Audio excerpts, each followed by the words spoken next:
I'm going to make the argument that Bored Apes are like this. If you had a country club membership, right? A really nice one with a bunch of fancy people that were at that country club. Like a Soho house. Like a Soho house, yeah. And you had a key card to that country club. You're not like, yeah, I got a nice looking key card. You got a membership to Soho House and you happen to get a nice key card. Bored Ape Yacht Club, if you own one of those apes, that was your ticket to get on a yacht in New York during Ape Fest. 1,000-person yacht that they rented. It actually had yachts involved. They actually had a yacht. I had no idea. They have a nightclub they're opening in Miami. There's these other transactions. And that's because the NFT can have future value in terms of access. Future utility.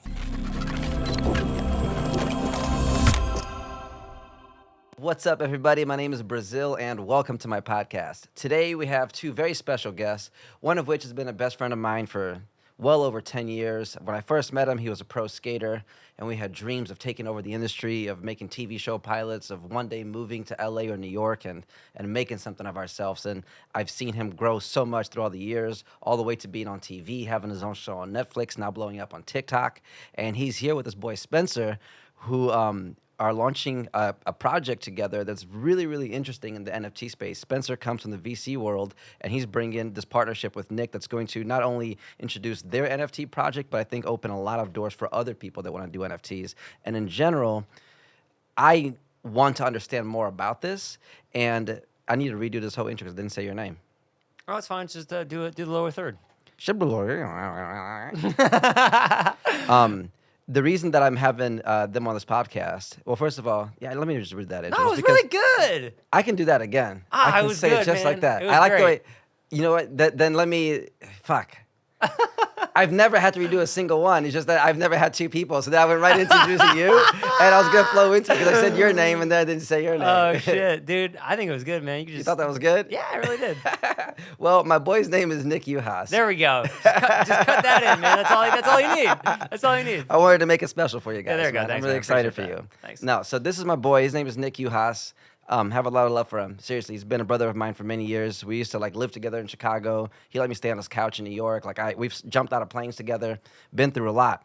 And this NFT world is something that I also threw up in your front yard. Don't forget that. yes, and you were there the first time I got drunk as well. Yeah. So we have quite the history, you know. And I got to be honest with you, I don't know a lot about the NFT world, and I think a lot of people feel that it might be kind of shady. So I'm really excited that there's somebody I know personally who I trust, who also I've seen execute so many things in his life, be now doing a project, because I feel like it's going to be a great way for me and you guys to understand what exactly this world is, what the opportunities are, and kind of what the future is. So welcome to the show. Yo, thank you. Yeah, man, this is going to be really dope because I'm really excited actually to talk about this. Actually, I learned a lot from Spencer. Actually, let me give you the really quick story about how I met Spencer. Okay. So, like you, actually just like you, I wanted to learn about NFTs. But I feel like I had tapped out on the internet as far as what can I trust this information? It's so new, right? To some degree, it's really new. Yeah. The technology's actually been kind of around for a while, but NFTs specifically for how we're using them is actually quite new. And so with Bored Apes and these what they call PFPs, profile picture. I'm sure a lot of people are already lost, but go ahead, keep going. Okay. Yeah. We'll get into the nitty on it. But so I wanted to learn from a human. I wanted to go to a party where someone could be like, hey man, yeah, that stuff, that's crap. But this stuff, this is the real, because we learn so much. There's so much information exchange, human to human. I study your face. It's this a lot of data is being downloaded from my brain when I'm studying your face and what you're saying and how you're saying it. It's just some random blog post. Yeah, because it's just text. Who knows where. Yeah. I mean, I can only trust it to some degree. Plus, maybe they're trying to sell me on something. I don't know. So I went down to Art Basel, and I went down there to learn about NFTs. That was my the point of me going down there. Now I also went down there with the deal in my back pocket that I've been offered to do an NFT project, and it was a pretty good rate. It was good. You know what I mean? It was it was on par with normal rates that we do for YouTube, but it was good enough for me to be hey, I should really learn about this before I really get too deep into it. So. The week's kind of we're going along, we're going to parties. I'm learning a lot about just the actual technical aspect of blockchain and NFTs, and then sort of more of the social aspect of where it's going and what people are saying, and just sort of really understanding it from a macro and from a micro perspective. And then one of the last days, I was just observing a panel at one of the art galleries. Just by the way, too, Art Basel is this art sort of festival that kind of got taken over now by tech and because NFTs are it's like Digital digital art. Yeah. And I'm gonna say this, but then I'm gonna come back and explain it later. But like, and actually probably Spencer could too. But now that there's the blockchain, right? We now can verify digital art for the first time ever in history. We can now say that this JPEG is this JPEG, and that it's like. And I guess to set that to an example, it would be like if somebody said, "Hey, I have a Picasso." Well, how do you know you have a Picasso? Right. How can you verify it? Right. Some committee somewhere has to do a bunch of homework to make sure that you have a real Picasso, right? Yeah. But when it comes to digital art, fucking anybody could screenshot something, right? Correct. So blockchains allow you to actually have ownership. Like I own the original JPEG file Yeah. from that artist, because otherwise digital artists couldn't have that same sense of scarcity Right. of like the Mona Lisa. Right. Well, Right. And beyond this too, right? Like you have to remember, there's digital art isn't just an analog to physical art, right? It allows you to do so much more. So, Right. for example, you're not going to go take your Picasso out somewhere, show it to someone to get entry into a place, right? You're just not going to do that. You're not going Yo, to. I got a Picasso. Check this out. Yo, check it out. Like I've got right. There's a lot. I mean, It has to be digital art like is locked great. away, like in your wherever. Yeah. Right, but there's limitations to it. However, digital art you can carry around in your pocket. You can carry around proof of your ownership in your pocket on your phone, because that's how crypto works. That's the internet works, right? Yeah. So when you are able to do that, now why would you care? But you would care because when you can carry around, you can create utility for ownership, for proving you own it, for having it with you in real life events that you can't do with traditional art, with physical art. And so I think what people maybe don't realize is like it's not just the digital version of something that already exists, but the digital version of art can do so much more. And art is always about evolution and always about increasing what's sort of available, and art itself changes, right? It's And bringing so- more utility than just the visual aspect of wow, beautiful photo, but great, it's hanging in my uncle's whatever fancy house, but we can't do anything with it. We can't even touch it. Right. Right. Most art they say don't even touch. Like Yeah. keep away from it. You gotta Yeah. go to France to like go see the Mona Lisa. Like you gotta Yeah. you gotta like go to a different continent and like buy a ticket to see Yeah. this one piece of art, right? And like thank God, obviously we have the internet, so like we can like see what that looks like now, or like a printed picture. But to see the real one, right? Like there's huge barriers to see that one particular piece of art. And to people that say like, why would somebody spend a bunch of money on a JPEG? Well, why would people spend a bunch of money on a Rothko? There's like paintings that are just like orange blocks that are like $60 million. Right. It's Yeah. value is whatever you place on something. Scarcity usually Yeah. is like that. And also this too, like with traditional art, like there's a lot of fake art out there, even in museums. There's like tons of fake art. There's been estimates that like 30% of the art hanging on walls in museums is not actually the originals, right? That the museum knows or that they don't even. As in We like, can go. it There's can be all kinds of layers. conspiracy To that. theories, Yeah, but yeah, like, but there's a lot of fake art out there, Sure. right? And one thing that's interesting about NFTs is, for example, on Twitter, right? You can connect your NFTs to your Twitter account, change your profile picture, and if you own that NFT, it becomes hexagonal. You can't fake that, right? You own it, you connect it, it's real.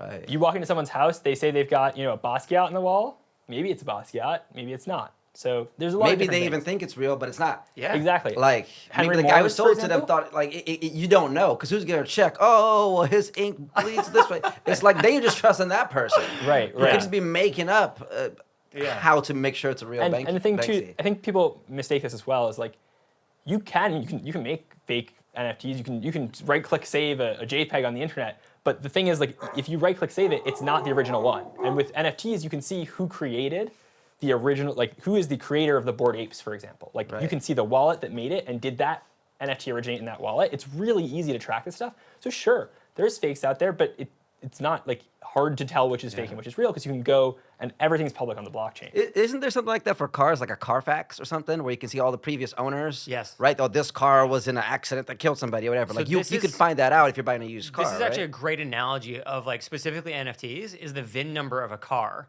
So like what really authenticates if that car is that car? It's the VIN number. So you open up the door and like there's a tag on usually like on the inside of that Right. door. And it's this long serial number, and it tells you, yes, this is a 2022 Toyota Supra, gunmetal gray with black interior. I'm just describing my car, by the way. But like that's what that is. So like we've already developed the systems for this authentication, and we obviously as a society know there's value in it too. Now, I just want to take one step back to like explain. Oh yeah, the story. Well, no, yeah, we'll get to the story too, but also like how that actually works. Because like, I think a lot of people have just like, we're so comfortable saying this. Yeah, blockchain, digital verification. Everyone's like, oh yeah, for sure. Yeah. Like, but like, let me explain to you how this actually works, right? And correct me if Explain I'm- to me like I'm a 12-year-old. Yeah. Okay. We have a bunch of code. Okay. Now there's a couple ways that code could be utilized, right? Now that code, let's say, is to code for this JPEG that we're going to talk about. Okay. Now that code could be stored on a server, right, somewhere in the world. Okay, like on another computer chip. Okay, on that one. So it's like this code basically says this is what this thing codes for, and this looks like an ape. Okay. I think some people would already be lost because they don't understand what codes and servers are. Okay. Do you Sure. want me to take a Yeah, stab at this? absolutely. Yeah. So I think like just like what's an NFT? Like maybe we should just start there, right? Yeah. So and What's a regular JPEG? Let's start there. yeah, Like so a regular JPEG. So JPEGs. So actually, I want to even start at like What is life? Let's just start there. So it's very What? But then what's the Bill Clinton line? What is? Oh man. But no, like let's start at the beginning, right? Like Yeah. so Bitcoin, right? Bitcoin is kind of where a lot of this crypto kind of came from. Yeah. If you want to like read a document, like read the Satoshi Nakamoto white paper on Bitcoin. It's like a great explanation. He's the guy who originated Bitcoin. Nobody really knows who it is. so we Like some think. theories, but Right. but like Bitcoin existed, and what Bitcoin is it's a set of programs that exist out in the world. He ships it off, and he can't change it. Nobody can change it. And this protocol is a big list. And it says there's this many Bitcoin, and here's who owns which how many, right? There's a few more complexities. Like This a is ledger. A ledger. Public ledger is what it's called. Okay. And this list is public, and anyone can see it, right? And you can do a couple of things. If you are the owner of one of those accounts, they're called wallets, but they're Sure. addresses on the ledger. You can go and send the Bitcoin you own to someone else. That's one of the things you can do. Right. Now, who keeps track of this ledger? Well, this is where decentralization comes in. There's actually computers all over the world that keep multiple copies of this, and all of these computers verify together. This is called mining. This is part of how this whole system works. But basically, people who verify the list are rewarded with more Bitcoin. So the people who do that processing, those computers, get Bitcoin. And And for By the way, that's perspective, called- normally, when we say decentralized, it means that normally, like in Chase has a server somewhere where they control it, and they're on top of it. That says how much money you have in there. They're keeping that list. We're not checking it for them. And by the way, sometimes those servers do crash, and sometimes you literally go onto your Chase account, and they're like, "Sorry, dude, like you can't do money stuff today." Right. Like, that's possible. It's like as if they literally had, like, let's just imagine if it was like if banks had a little sheet of paper in a desk somewhere that said Johnny has $100 or whatever, right? Yeah. They're the only ones with it. That means that they could fuck with it, they could lose the list, anything could happen to that list. They can control it. But now it's like we're all sharing that list and double checking each other, so the fuckery is less likely to happen. right, and so To some degree, yes. but it's really important too, I think, to mention like what the fuckery is, right? Yeah. So the thing that really this is important about is like governments and banks themselves. So like the government can go into your Chase bank account and be like, I'm going to freeze all your assets. You can't move them around. For whatever reason, they They can do that, right? And this is something where in the U.S., I think we think a lot about this as like, oh, this is probably a good thing the government can do this. But in a lot of other countries, this can actually be problematic because the government can go in and say, oh, look at that money you made. Thanks, right? Yeah, if somebody's like a freedom And this is fighter where or whatever. corrupt oh, yeah, governments yeah, can take yeah. money A lot from of the corrupt people, governments and out there. this is a big global issue. There's a lot of philosophy here around whether this is good or bad, but it's a thing that because you have so many different people verifying this list, it's really hard for a bad actor, close to impossible, but really hard to change it. And it's very, very secure, and this is where the cybersecurity part comes in. Now, it's important to say it's secure on a level of the network itself is secure, but from a user interacting with it, that's where you hear a lot about hacks and all these things. It's usually user error. So people, like, if you forget your login to your Chase bank account, Chase can go and say, oh, don't worry, here's a new login. If you forget your keys to your crypto wallet, because it's decentralized, there's no one who can go in and say, don't- oh, don't worry about it. Here's a new one with the same There's no amount of customer money. service. You don't like call customer Bitcoin. service. You're not Yeah. like, Can the devs fix it? yeah, like, you literally can't because it's just a computer program. So Yeah. it's just a program that exists. And it exists. Guys, if you hear my dog, that's Brazzy. He's always making appearances on our shows. I think somebody's coming home, so please excuse the sounds.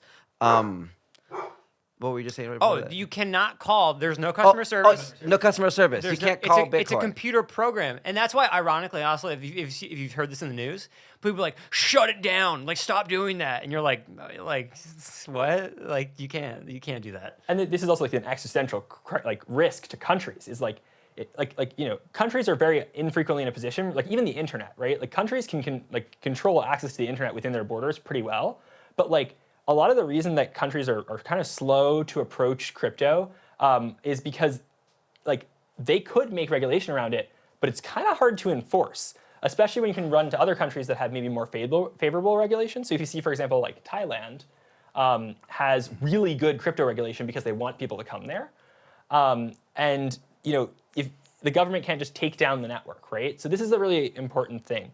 But so in the beginning there was Bitcoin, right? And Bitcoin does literally just this one thing. It's a list of people who own Bitcoin, and you can send Bitcoin to other and people. it's a currency. It's a currency. It's like sending a little bit of gold to my friend, and then gold goes up and down, or whatever. And it's actually In a referred layman's to terms, as it's digital gold for that Yeah, reason. it's digital gold. Because there's a fixed amount. I mean, it's still being mined, like it's still being created, but there is like in the future, like there is a fixed amount, just like actual real gold. Like there's still gold in the earth that hasn't been mined yet. But there is only But so there is many. a fixed amount. Yeah. And the same thing with Bitcoin. It's like there's a fixed amount.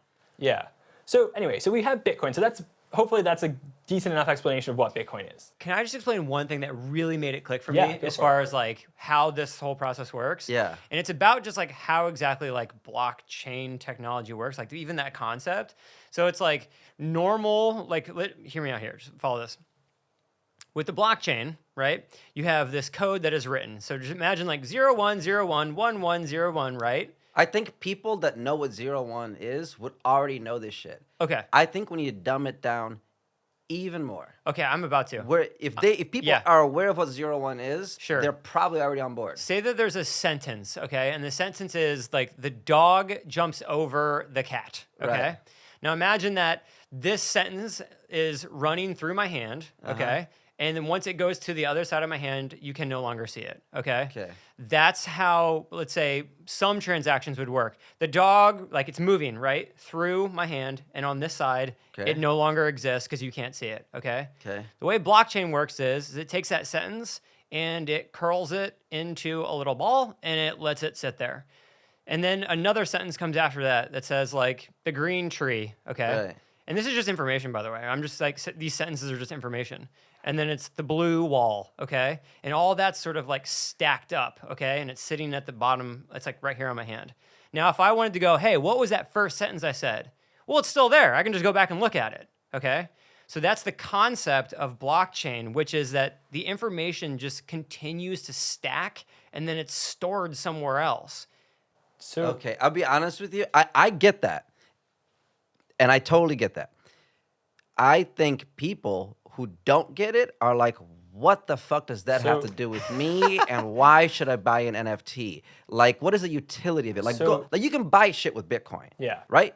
Yeah. Some people are selling their cars for Bitcoin. Yeah. Right? Yeah. Like a Bitcoin's worth 44,000. You could buy a Benz with a Bitcoin if the owner was willing to sell it. Yeah. Like you could send them a fucking a quick pay Zelle payment. Right. Or you could send them a PayPal payment or a Venmo or a fucking Bitcoin. It's a way to pay for shit. So Yeah. here's Right? I think the thing that Nick was getting at, which is another important Explained okay. another point, like an important part of like this crypto story is so like when you send Bitcoin to me or I send it to you, it's not just like, okay, this changed on a spreadsheet and we've lost that transaction happened. Actually, what happens is every transaction that's ever happened is part of this big list of information. Like now it's written forever, immutably, can't be changed. It's like if a $100 bill had a list of everybody who's ever held it. Exactly, right? And so this gets really important when we get to, so okay, this is Bitcoin, right? Okay. Bitcoin's the OG, it's the first one. However, this technology, when it came out, was revolutionary and people said, like what else can we do with it, right? Yeah.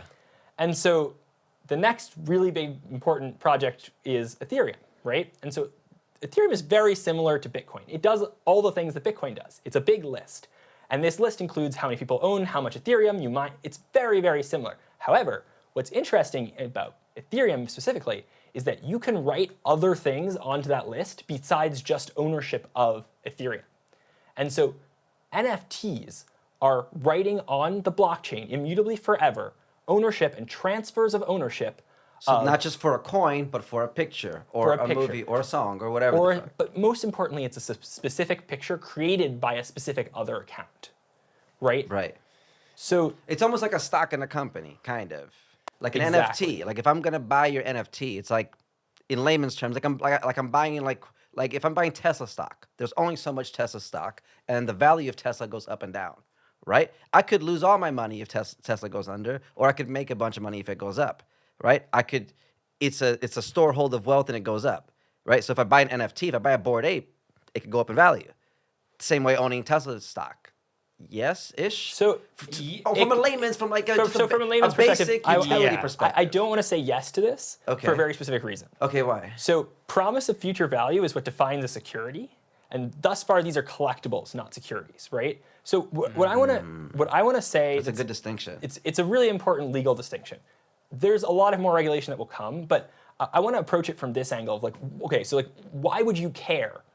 Is I think Why the would my question. mom care? Why would anyone care that Yeah. I can prove I own this picture? Because here's the thing: the picture, like art, is part of this, right? And it's really a cool part of this. But I'm going to make the argument that it's not the most important part of this. Okay. I'm going to make the argument that Bored Apes are like this. If you had a country club membership, right? A really nice one with a bunch of fancy people that were at that country Like club. a Soho house. Or Like a Soho house, yeah. Hey. And you had a key card to that country club. You would want that key card to look really nice, right? But when you buy your membership to Soho House, you're not like, yeah, I got a nice looking key card. You got a membership to Soho House and you Right. happen to get a nice key card, right? Right. And so what you have to see about what these products are doing, like Bored Ape are a lifestyle brand, similar to Playboy almost in its heyday, right? Bored Ape Yacht Club, if you own one of those apes, that was your ticket to get on a yacht in New York during Ape Fest, 1,000-person yacht that they Oh, it rented. actually had yachts involved. They actually I had no idea. They have a nightclub they're opening in Miami, too. It's also like, think about it like this too, like Soho House membership, right? Like I just became a member, right? Now, if my Soho House membership was an NFT, or like that's how it was transacted, like they haven't done it yet, maybe they will in the future. And then there was a place for me to put that on Instagram so that everyone could know that I am actually a legit Soho House membership, because it's now verified on the Verified blockchain. like a blue check mark. Like a blue check mark, same thing. Yeah, but you know what? Instagram can come and just take your blue check mark away. Right, but no one can take away my Soho House membership.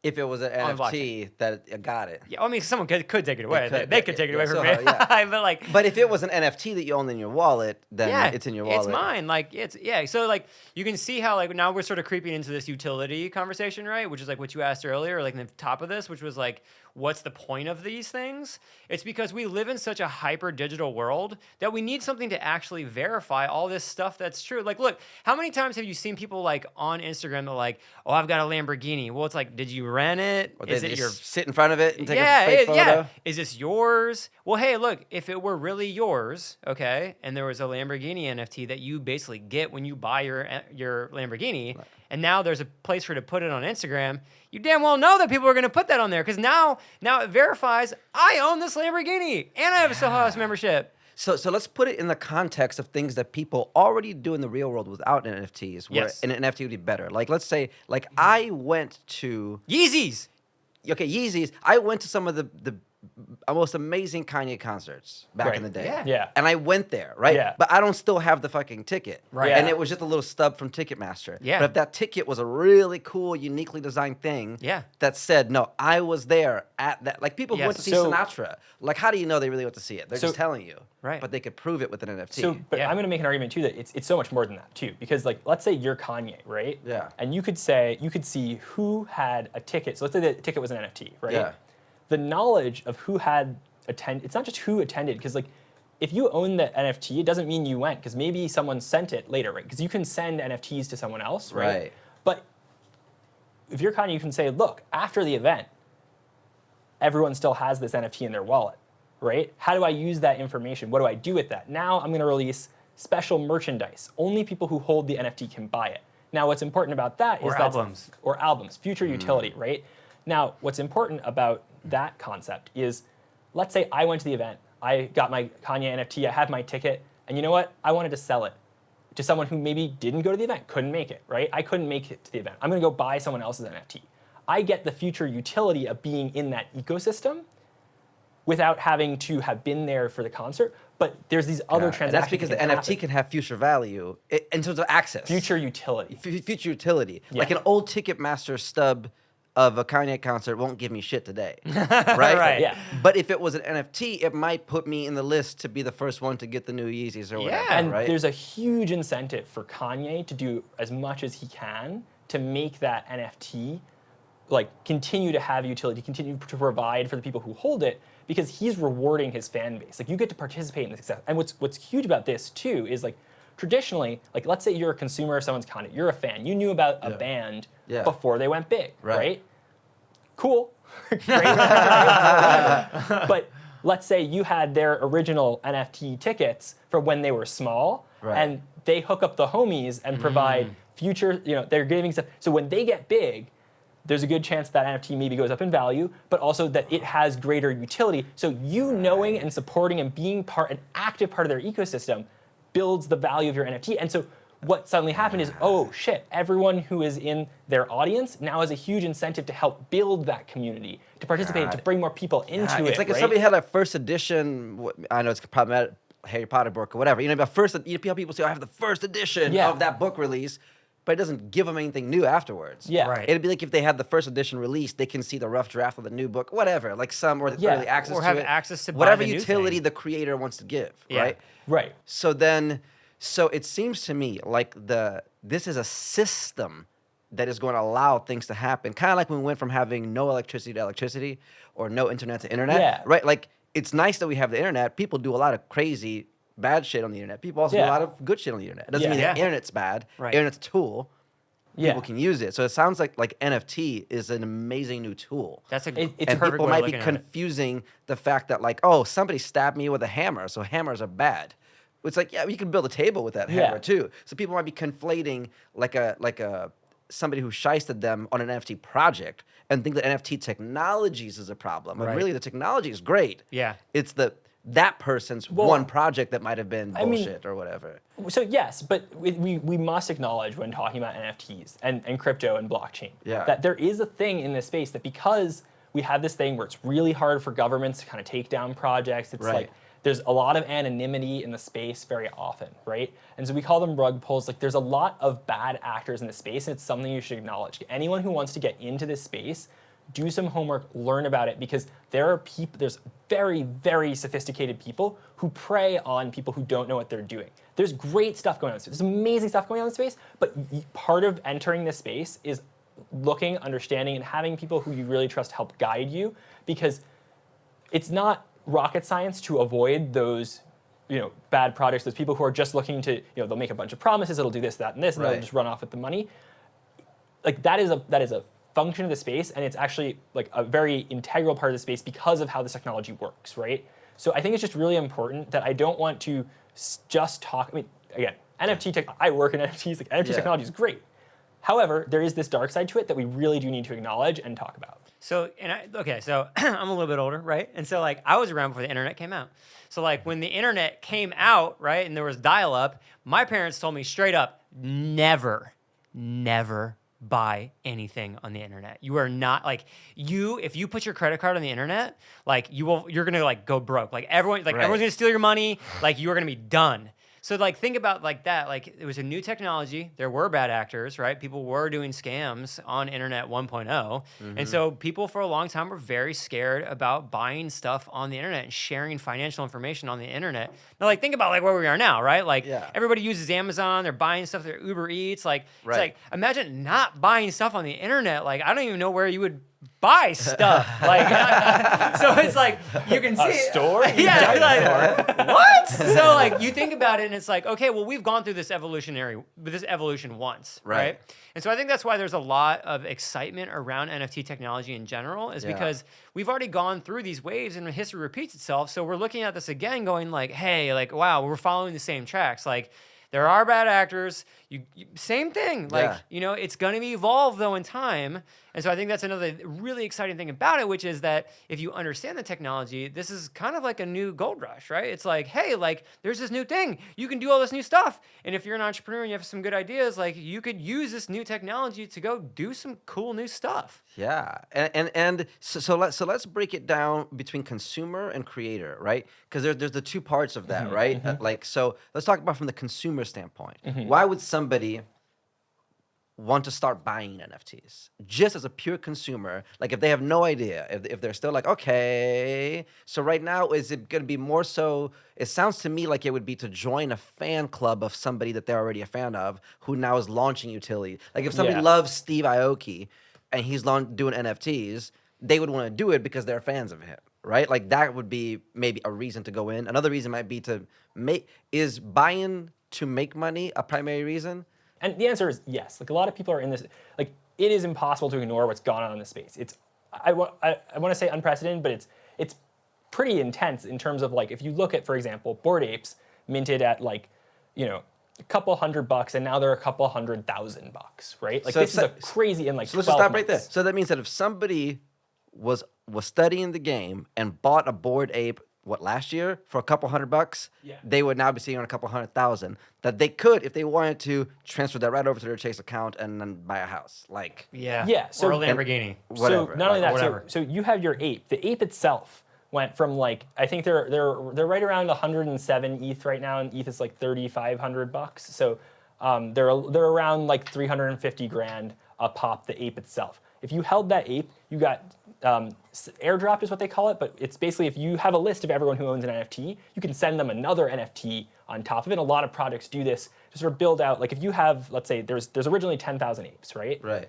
As the community grew, you want to have more than 10,000 people in the community, right? Right. So what they'll do is they'll release like a second tier thing or a third tier thing to continue. Second edition release. Exactly, right? And people originally were like, oh, this will dilute it, but really it actually built up the brands a lot because now there's different entry points. So if somebody's stopping right here and they're like, well, what the fuck's the value of a fucking ape JPEG? Well, what's the value of the Mona Lisa?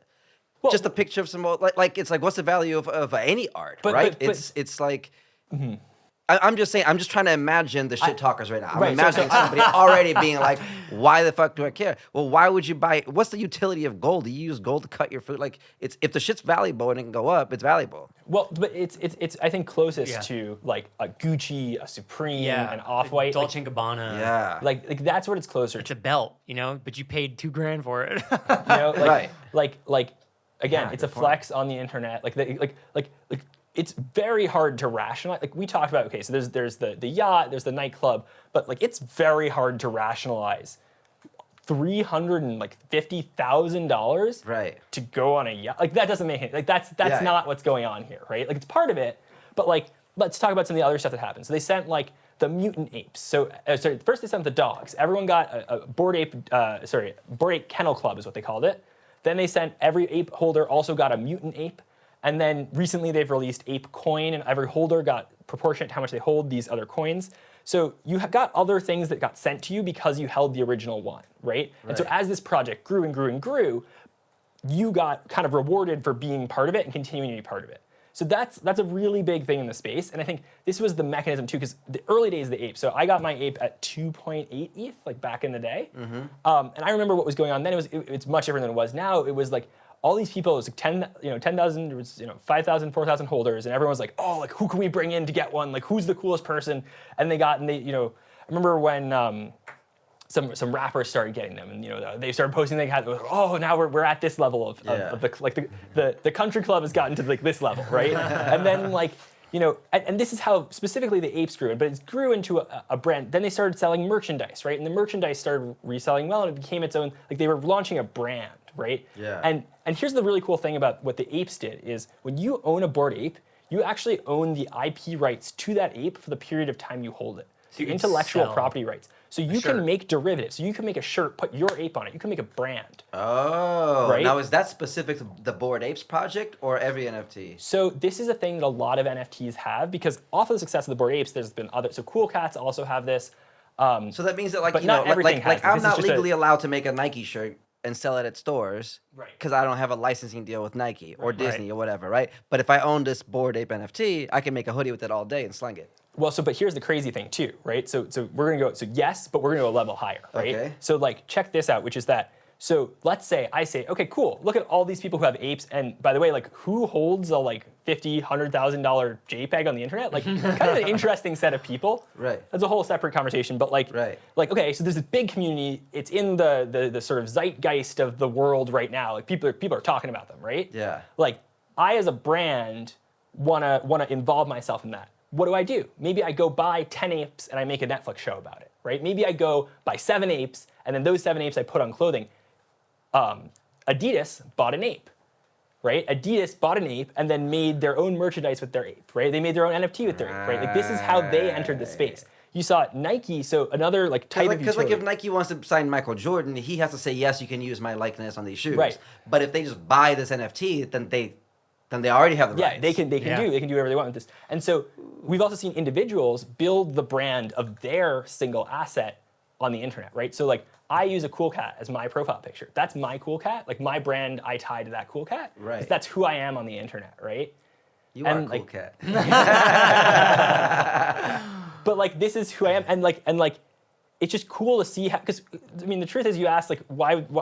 We're so early in this. This technology has been sort of like. I mean, it's been around. The punks were the big first project, the crypto punks, but like that was about 4 years ago. But this really picked up like 12 months ago. Like, we're so early in this.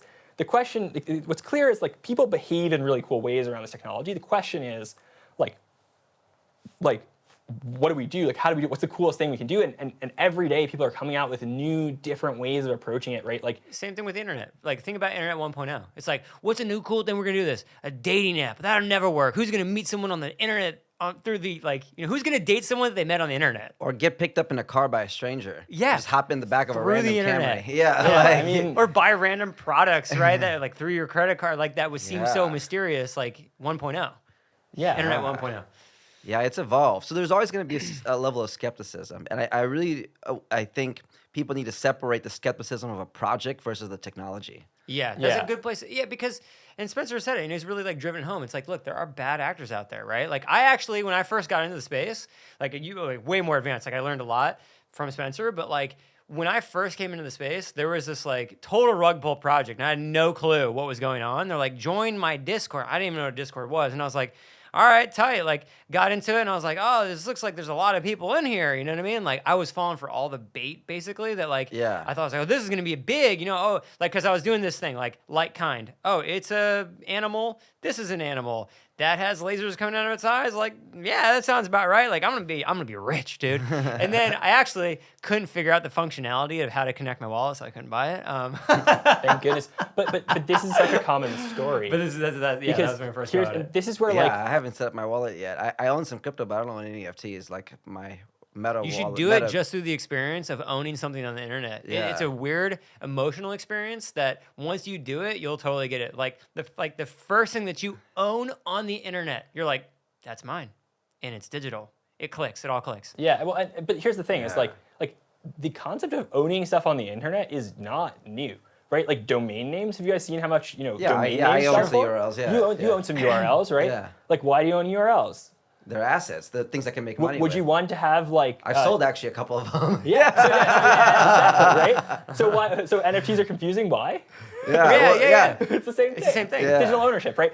But here's the thing: is like with URLs, there's like an organization like GoDaddy or DNS. No, whatever. DNS just like exists. yeah. There's like a group, and like it's such a pain. Like if you ever have someone who's squatting on your domain trying to get it from them, like you have to go do that. Like Yeah. there's all these things. I mean, look, like digital ownership is not new. But I think what's really interesting here too is like kind of going back to your story. Mm-hmm. So like the world of creators and the world of NFTs are like obviously converging, right? Because everyone looked at this and they said, oh my goodness, there's all these things going on. People were making a lot of money with these. Like we just Mm-hmm. need more people to hear about it. Who do we go to be the megaphone, to be the brand, to promote this new thing we're doing, right? Yeah. Creators, obviously. Like that's where people have gone. It's Blue check marks. and when you look on like in this space, right, Yeah. it's like it's tech people, right? And tech people know that like creator verse is like the cutting edge of digital marketing, right? Yeah. And of culture. And Yeah. unfortunately, and a lot of, well, so the good thing, and a lot of creators were like, oh, how do I learn about this? This is going on, maybe I don't know, so how do I learn, right? And so this is where, again, it's really unfortunate there's bad actors, but bad actors can come and make really convincing arguments to go in, and they come with lots of money because guess what? Being a bad actor in the space can be very profitable. So they, if you're gonna go sell a rug pull fake project, you're gonna make, $2 million selling it. And that would be like the equivalent of launching a Kickstarter And just raising like $1 million for a movie and then like never making a movie and never sending people their T-shirts. It's like that. Like that's like the kind of, because that can happen. Doesn't mean Kickstarter isn't real. Yeah. Right. It doesn't mean that Kickstarter is a sham. It means that person with that account on Kickstarter is a sham. Yeah. Right. So that's what a rug pull is on NFTs. And exactly what Nick was saying earlier of like, they're smart. Like the people who do this are really, and it's so unfortunate, but like this is where the smartest bad acting marketing people are in this space. So how do regular people, what are like some of the basic things to watch out for? Like somebody's like, okay, cool. You know what, Spencer? I'm convinced. I'm going to buy an NFT. So like where do I look up how to not get fucked, basically? I'm not like the NFT police, but I'm just gonna like say like exactly the things that like because like I'm way newer in the space than Spencer is, right? And so like the thing that I wanted to see, just as a regular human, I was like, I want to see another regular human. Like I need to see like your face, and I need to be able to go to your Facebook and your Twitter and like to make sure that you're a real person. Yeah. That was number one, because I was like, dude, if it's just like if your profile picture is like just the project profile picture, and like dude, you could be doing this like. It could be anybody. Anywhere. You could be doing this internationally, and like I don't know who you are. Like, dude, what is this? Yeah. And so that was the first thing for me. I was like, dude, I got to know this is a real human. Okay, so that meaning, hey, I want to buy this random NFT. Let me make sure the person who made it actually has an Instagram that looks legit, not like a bot. And like some of these projects are like gated by that because that's like kind of like part of the whole culture is that like you can't see who they are. But at the same time, like I just needed to know that it was like more legit. Is there somebody with a YouTube video that says, here's a top 5 mistakes for NFTs? Is there like a place that you trust that here's the challenge with all this is people continue to make those sort of tutorials of like, here's how you spot fake projects. And guess who's the first person to watch that tutorial? The person making the fake project. And now they're like, oh, well, now if I don't do these things, you're gonna not know it's fake, right? Yeah, so they'll just make like a real so like this is picture. a moving target, right? Like and we were seeing this, like we've seen rug pulls from blue check mark accounts, right? Wow. We've seen rug pulls promoted by the and like Twitter's verified them. This is hard to tell. There's a couple of different types of like projects, and there's different reasons to come into the space. Yeah. I would say if you're coming in the space just looking for financial gain, like oftentimes you really want to come in with someone who's been in the space for a while, who you really trust and know in person, who can help guide you, and like sit on your hands and wait and like do some mental math. Don't put all your savings in an NFT if you don't know shit.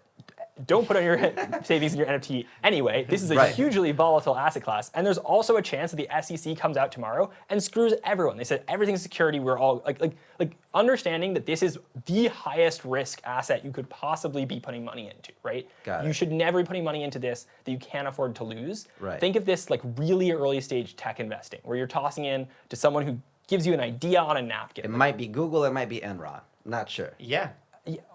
Even Enron's way better than most of the stuff. Like they at least had profit. They hired people. Somewhere.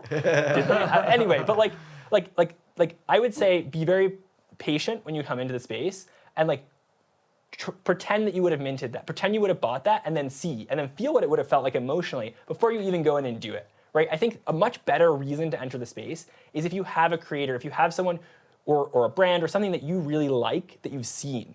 Right? And you say, okay, I want the utility that they're providing with this. Like, I'm gonna go and buy that because I want the thing, and then that's gonna be my way to enter and learn about the space, right? Like go, and so much of it is gonna be just like learning. Like you're here to, like, I remember when I entered the space, I, at the time, again, spent 2.8 ETH. This was my first NFT I bought, was a Bored Ape. Yeah. Now, in hindsight, that was a great idea. Like that was a great purchase because they're 170th now, right? From like at $6 grand to like 6 figures. I spent $5 grand on a picture of a monkey on the internet, and I was like, I am the biggest fool of all time, but I want to learn what this is all about because I don't get it, and I wanted to learn. That was for me.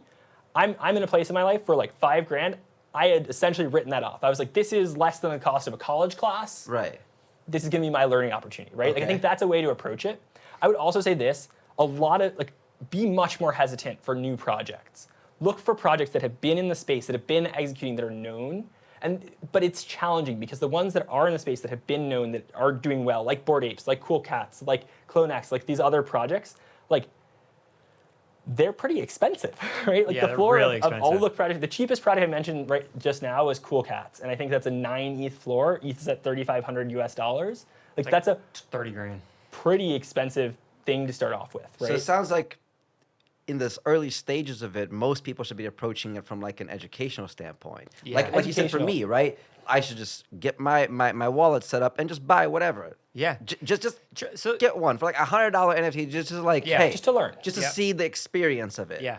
To go from not knowing what the fuck it is, Yep. to having a wallet, to having at least something, Yeah. to be like, okay, I'm online, right? Yeah. Like you're in the game. And so this is a big thing too that we've been working. So to segue a little bit into what we've been working on, Yeah. I think because I think it ties into this too of like we thought a lot about exactly this question because we thought, okay, Nick, has a big following on social media. We're talking to a lot of people, even Yeah. listeners of your podcast, right? Right. Like we want to do something that allows them to enter the space, but like doesn't feel super risky and like lets them learn alongside with us. So Right. our NFT project Elements is a ticket to a live event. That's the base utility of it. Okay. It's so much more than that, but if you're having trouble grasping it, it's at least that. So we're gonna do a big live event, and maybe Nick, you'll talk to that in a second. Yeah. But like, we're gonna do one event, then the holders, as I explained the Kanye example, right? Right. Like, then we're gonna do more utility around holding the ticket to the original event and continue to grow that way, right? Got it. We're really committed to like doing this and having people grow along with us, but like, you don't have to understand NFTs to understand that like buying the original one is a ticket to the event if you want to go to the event. Right. Which otherwise you would just buy on Ticketmaster and get a QR code or an email PDF that's clunky. In this case, it's in your wallet. Yeah. And it has future utility. And right? so like, step one, it gets me there yeah, plus more. Yes. plus more, right? Yep. And that more is defined by you, the creator of that project. Exactly. So I want to take this this is a great part in this conversation to explain like where I was so bullish on learning about NFTs is that I felt like I did a really good job about like being in entertainment now for 12 years. I've done a really good job about seeing the trends and getting ahead just enough. Like I didn't hold an ape, right? Like I wasn't like way ahead on everything, but like I saw YouTube coming, right? Yeah. Like I knew that YouTube was going to be bigger than, at least opportunity-wise, for artists than TV was going to be, because I saw that TV was going to shrink and that YouTube, digital was going to open up. There's going to be more slots for more individual creators, and that and YouTube would be the new cable television. And I was so right. And then I saw like TikTok coming around, and I went, "Whoa! There's this thing that's vertical video. We all hold our phones like this." Yeah. And it scrolls and the functionality is perfect and it's a shorter time frame. I was Right. like, this is gonna be fire. And I super threw in on TikTok. So when once I started learning about the technology of it, I was like, do other creators know about this? Because I was like, this is gonna be the thing. Because right now we're in a new state, right? Where it's like I feel like exactly emotionally like when I was telling people about TikTok. I was like, you gotta get on TikTok. You gotta get. People were like, nah, dude, I don't do dances. And I was like, no, you've missed it. Like that was the other app. Like now it's a new. And people were like, dude, you're crazy. Like you're like, just calm down. I'm like, no. Like this is gonna be the thing. And like I was right. And like Now you got over 7 million followers. Yeah. Hey! And so like I feel like because I know rationality wise, this technology allows to do these things that we were talking about. If you're a creative person and you're in the creator verse and you already have a following, literally NFT technology is like so perfect for you. It is a live like Patreon. It's a live version of that. And I don't mean live as in like It's like live. the next evolution of it. It's the next evolution of it, which is why it's it's referred to as Web 3. This is Web 3.0. This is the evolution of Web. Web 2.0 is social media. Web 1.0 is where people were trying to scam you on, don't buy stuff on the internet. Yeah. And then so like we are now here in Web 3, and it is literally perfect for creators. And so Yeah. that's like how like a lot of the motivation for this project too was like I was like, yo, we gotta get in, but also we gotta get in, we have to educate people along the way and be a good example. Like we have to be such a great example that other people are like, yo, it's like when they did that project, like it's so legit and like it's so fun and like, oh, it's an NFT project too. And so that people realize that it's like not about like buy this JPEG, you're going to get rich. That's an aspect of it, perhaps, maybe. Right. But there's this whole other world that we want to crack open for creators. Yeah. And this was too, like when I first met Nick, like, because I had no intentions at the time of doing a project. Like I invest in projects. This is what I do professionally. I'm a venture capital investor, run an angel syndicate. And for those who don't understand, what does that mean?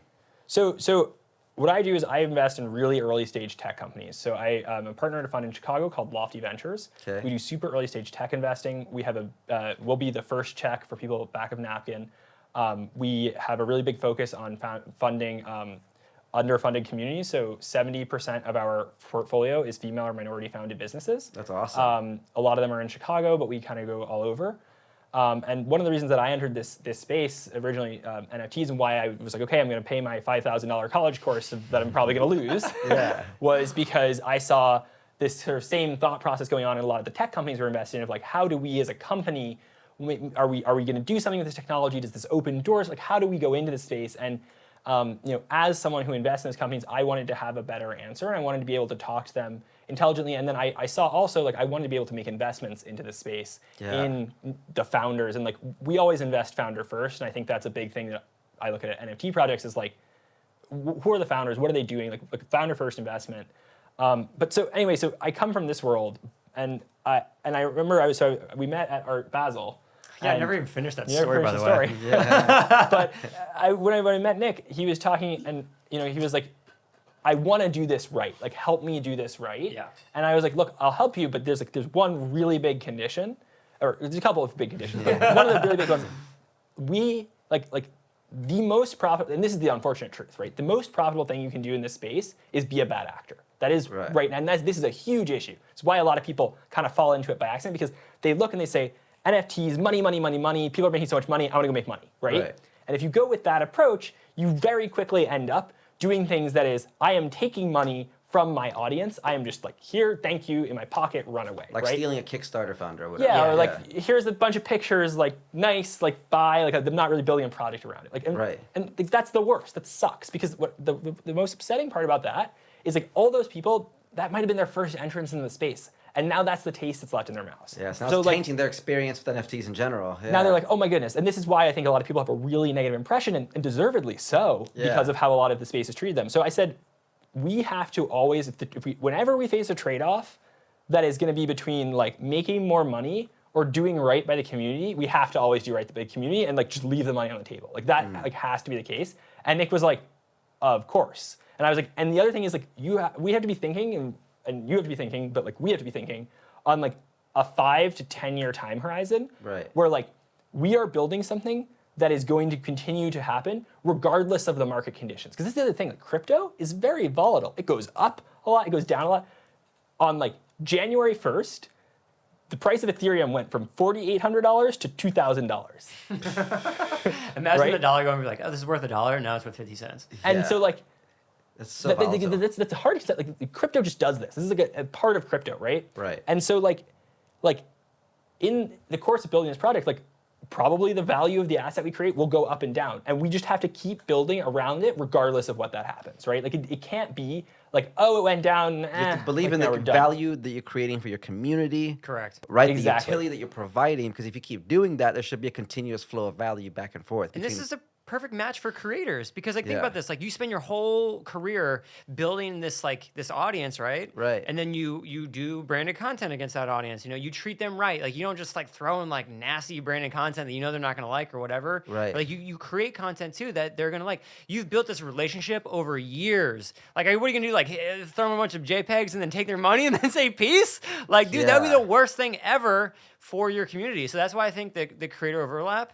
The creators then creators care about community. Yes, and that's exactly why I think the creator NFT marriage is going to do really, really well in the future. Well, and I think this is also a good opportunity too to talk about like when we were talking about this, like so Nick, your biggest sort of TikTok success was.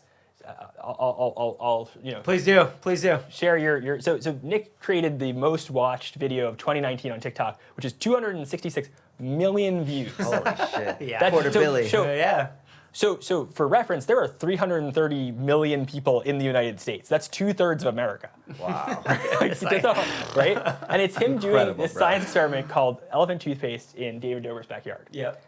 And so like, Nick, do you want to talk about kind of what this project is? Because I think that was what signaled it to me too, was like you were like. So like here, and I'll explain too. Like, so what happened? Like when so I met him at Basel, right? And I was like, hey, I have this offer for this other thing, right? I was like, should I do this? You know, I don't know anything about the space, and I don't want to come into something that I don't know, right? I'm not trying to do something and like expose my audience to something that I don't even know anything about, right? Right. So I explained the project for like what was this offer for this other NFT thing, and Spencer was like, dude, whatever you do, just do not do that.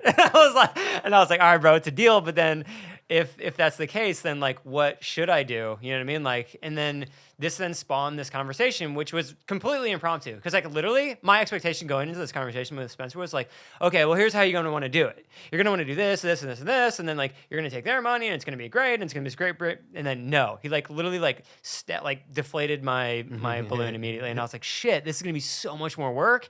But then I realized that by doing that real work, I'd actually be building real value. So I was like, oh, like there's actually a power play here. It's not about like, you know, partnering up with whatever company and buy these JPEGs and, you know, throw my name on it. It was like, we're actually going to develop a real thing. So I was like, okay, cool. So this is taking way more time than what I thought it was going to take. Yeah. Because in my mind, I thought I was going to do it just like another branded content thing, you know, like, Right. you know, spend a month on it or whatever and, you know, create some really good content, put the brand in front and boom, boom, bam, move on to the next. No, dude, this thing started in December. So like we're almost to April and like we just are at the beginning stages. So Yeah. We're finally able to talk about it. yeah, we're actually able to talk about it now, right? So like, here's the premise of this thing, right? So the idea was this, and there's a problem and a solution, right? So one of my biggest problems as a creator is that I never felt like I fully got to connect and engage with my audience. So like, I feel like in a way, like when I create content, I am taking a little bit of a stab in the dark, right? Like I know generally speaking, like what they want, but I don't know exactly what they want. Right. So I'm kind of like going to a restaurant and like you sit down and like the waiter comes over and they're like, I bet you want...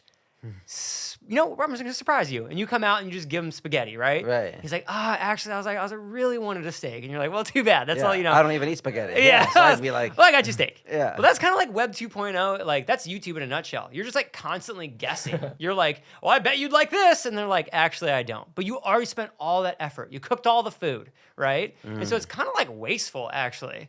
So I thought like there's got to be a better mechanism here, right? Right. So then this idea of the NFT project being like, all right, like how do I like connect with the audience in a way that will allow me then to pick the right things like every single time? Right. So one of the aspects then of this particular NFT project is like we already have this like master list of ideas and concepts, but I wanted the community, the people that were the most invested into our content, to Right. be able to like upvote them like how you do on Reddit. Like Right. you literally get to upvote the concepts to tell me, hey, what do you want us to order next? Because then also too, just like really dorkily stuff here, algorithmically speaking, this is amazing because it'll actually make the content do really well because you have 10,000 roughly people that are like super aping in on this one concept. yes. So and have a vested interest in it. Yeah. Well, right, because this is the whole thing too, right? With Web3, like why, as someone who holds one of the Elements NFTs, like why would you go vote on future content? Well, as that content does better and better, and as the channel grows, like you participate in that growth as well. Yeah. Right. Like this is kind of the big bridge that the big wall that got knocked down. The fourth wall of Creatorverse was like you could love this this creator and you could buy their merch. That's a way to support them. But you're Right. just like here's money. Like I'm just giving you money. Right. Like that's the only way. Like Patreon. Like here. Like but like in this world, like you have a thing that becomes more useful as the project grows and as you vote for smarter and smarter things. So like your voice matters and you want to go contribute because you're contributing to the success of the thing you're involved with. Right? think about Yeah. community creation versus like it's the creator and the creator. Like the creator is kind of like leading the charge, but it's now community creation. Well, even for people that are heavy in leading the charge, I'll bring this example again. I don't know if you guys noticed, but Kanye's last 2 albums, he has a new release strategy where he puts out a premiere of a rough draft of an album. Oh. He rented out an entire stadium, play the rough draft of Down to One. No, he didn't tell us that. He didn't say, hey, it's a rough draft. He played it, and there were like unfinished songs with like lyrics just mumbled in, like,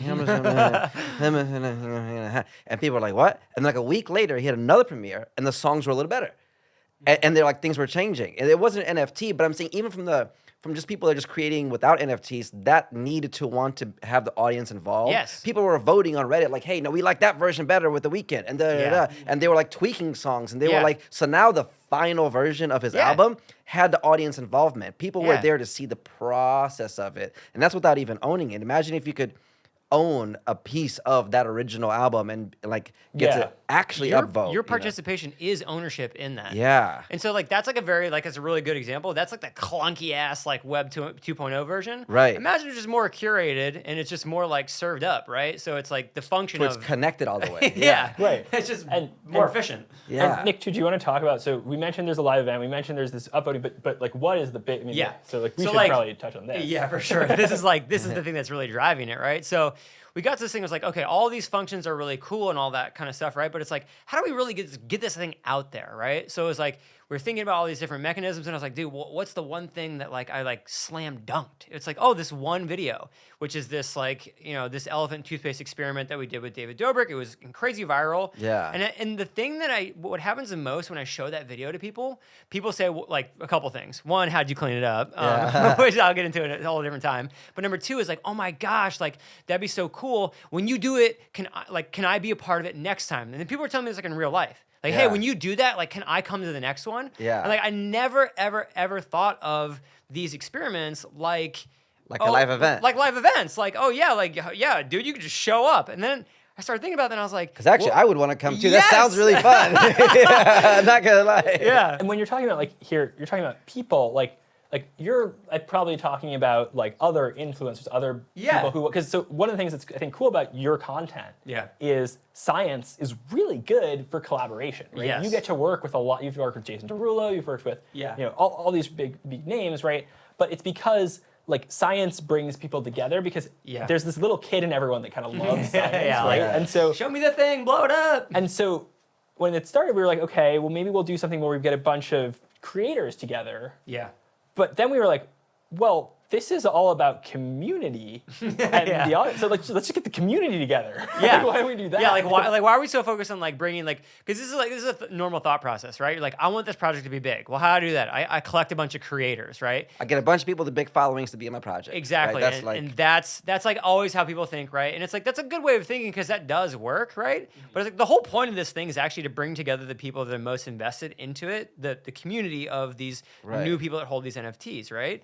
So they were like, well, hey, let's do that big event, but then let's literally invite them. So if you're a holder of this NFT, you get to come to the next world's largest elephant toothpaste experiment. Like in real life, like you get to be there and experience it. Which by itself is a gift. I would get that even if it wasn't an NFT. But because it is an NFT, now it's not just a ticket. It's a ticket plus utility. and yes. And access. And here's the thing too, right? Not only do you get to be there, but like you get to shoot your own version of it. That's too. the thing, yeah. Like whip out your phone, take your own video, and post it to TikTok. And here's the thing too: when everyone does that, then other people see that. And then, what is this? What is this? How do I go to the next experiment that you do? Well, guess what? The NFTs that brought you to the original event also get you access to. Right. The second one. The next experiment. How big is the second one? Because then, well, like, if I got to go to that event and I filmed it and put it on my TikTok, then I'd be like, oh, that'd be good for me. If I got the footage of that. Yeah. So it's like I could go attend it, I could go do something with it. Got it. And go so to the next one. Yeah, and it's kind of like what we talked about way earlier, right? It's like you own the rights to that. It's like we're not borrowing the people that like are holders to it to filming it. It's theirs now, right? Like they were a part of this experience. They got us here. It's a community. It's a giant community science experiment. It's like instead of having somebody with 1 million followers, it's like having like 1 million people. You know what I mean? Like 100. Yeah. It's like a bunch of people giving you the same idea, right? Like you said, from a strategic point as a creator, sometimes you want to bring another celebrity on the project, but now the celebrity is your fans, the fan base, the community, and how engaged they are and how invested they are in promoting it. Because if you get a bunch of people all promoting your stuff, it's the equivalent to having one big person, maybe even more. Right? Well, and thinking about it from this perspective too, it's like it's a way for like as someone who's like interested in TikTok or tons of people are doing it, but like very few people have the ability, have the great fortune to be able to have the production budget to do something this big and cool, right? Right. So like most people are gated by that, and that's like really unfortunate. But we're saying like, hey, if you can make it here, you have our budget essentially to do this, and literally you have our budget as the community because you're going to vote on what we do next. So because this is what we were talking about earlier, right? So it's like when you're a holder, okay, so you get to see this big giant crazy experiment, right? But then if you hold that NFT like past that next one, you get to upvote what the next experiment is, Or sell it. or sell. You could sell it. Because it can go up in value. It That's could not the potentially. primary reason to Maybe. get it. Maybe it could go up, maybe it couldn't. We can't say anything We about can't it. say because about promise that. of future value is the definition of security. Gotcha. Right. You can't promise that. But I mean, stepping back, like, you buy a Bored Ape, it goes up, it could go down, right? Right. Buying the Element thing, it could go up, it could go down. That's not, you don't buy it as a primary reason. The primary reason is the utility. Yeah. Exactly. So it's like we don't really care why you buy it, to be honest with you. But our goal is that you buy it so that you can participate in this community. Because like we want you to have like the most eagerness to upvote the best concept. Like we want you to be like the super fan. So as a creator, you want more engaged people. Yeah. And Yeah. let's bring this back to like why. Okay, so like everything we just talked about, like you mentioned, Kanye does some version of this, Right. With like Reddit and all. Like you can do like, and so I think it's really important. Like Web3 is not just about like what literally could you do, right? Almost everything you can do in Web3, you could do in some form in Web2. But what are the benefits of doing it in Web3? It changes behavior a little bit. Like there's this whole structure of NFTs that exists to do this whole mechanism we just talked about is very easy to do in Web3, right? Now, what's really important too is this is a huge issue for creators. It's called platform risk. So like if you have your audience on Facebook, let's say, this was the classic example. Facebook for a while, you had your audience, you had 1 million, you had 8 million followers, you were doing great every time you post, and then Facebook said, hey, it's way more profitable if actually we just don't show it to anyone, right? And so like we make you pay to show it to the people who are following you, and like overnight, essentially, like if you look at, my favorite example is go look at Banana Republic's Facebook page, they have 8 million followers, they get like 10 likes on a post. Do you know how many people that means they showed it to? It means they're showing it to like 1,000 people, right? Yeah. And how much did they time, money, effort did they invest into building that page? And so many creators, They're just beholden to whatever policy Facebook may change. Facebook, Whoever, any of these Twitter, companies, yeah. like you don't own the rights to you don't own access to your audience. You don't even own access to knowing who they are, right? And so what Web3 allows you to do is say, hey, on the blockchain, immutably, right? This is something that I have access to, is the knowledge of everyone who's currently holding it. I don't need to know their name, but I know their wallet address, right? And I know how to access them, and they have probably a really good reason to check out what I'm doing because they're holding my NFT, and holding my NFT means you're a participant in my ecosystem.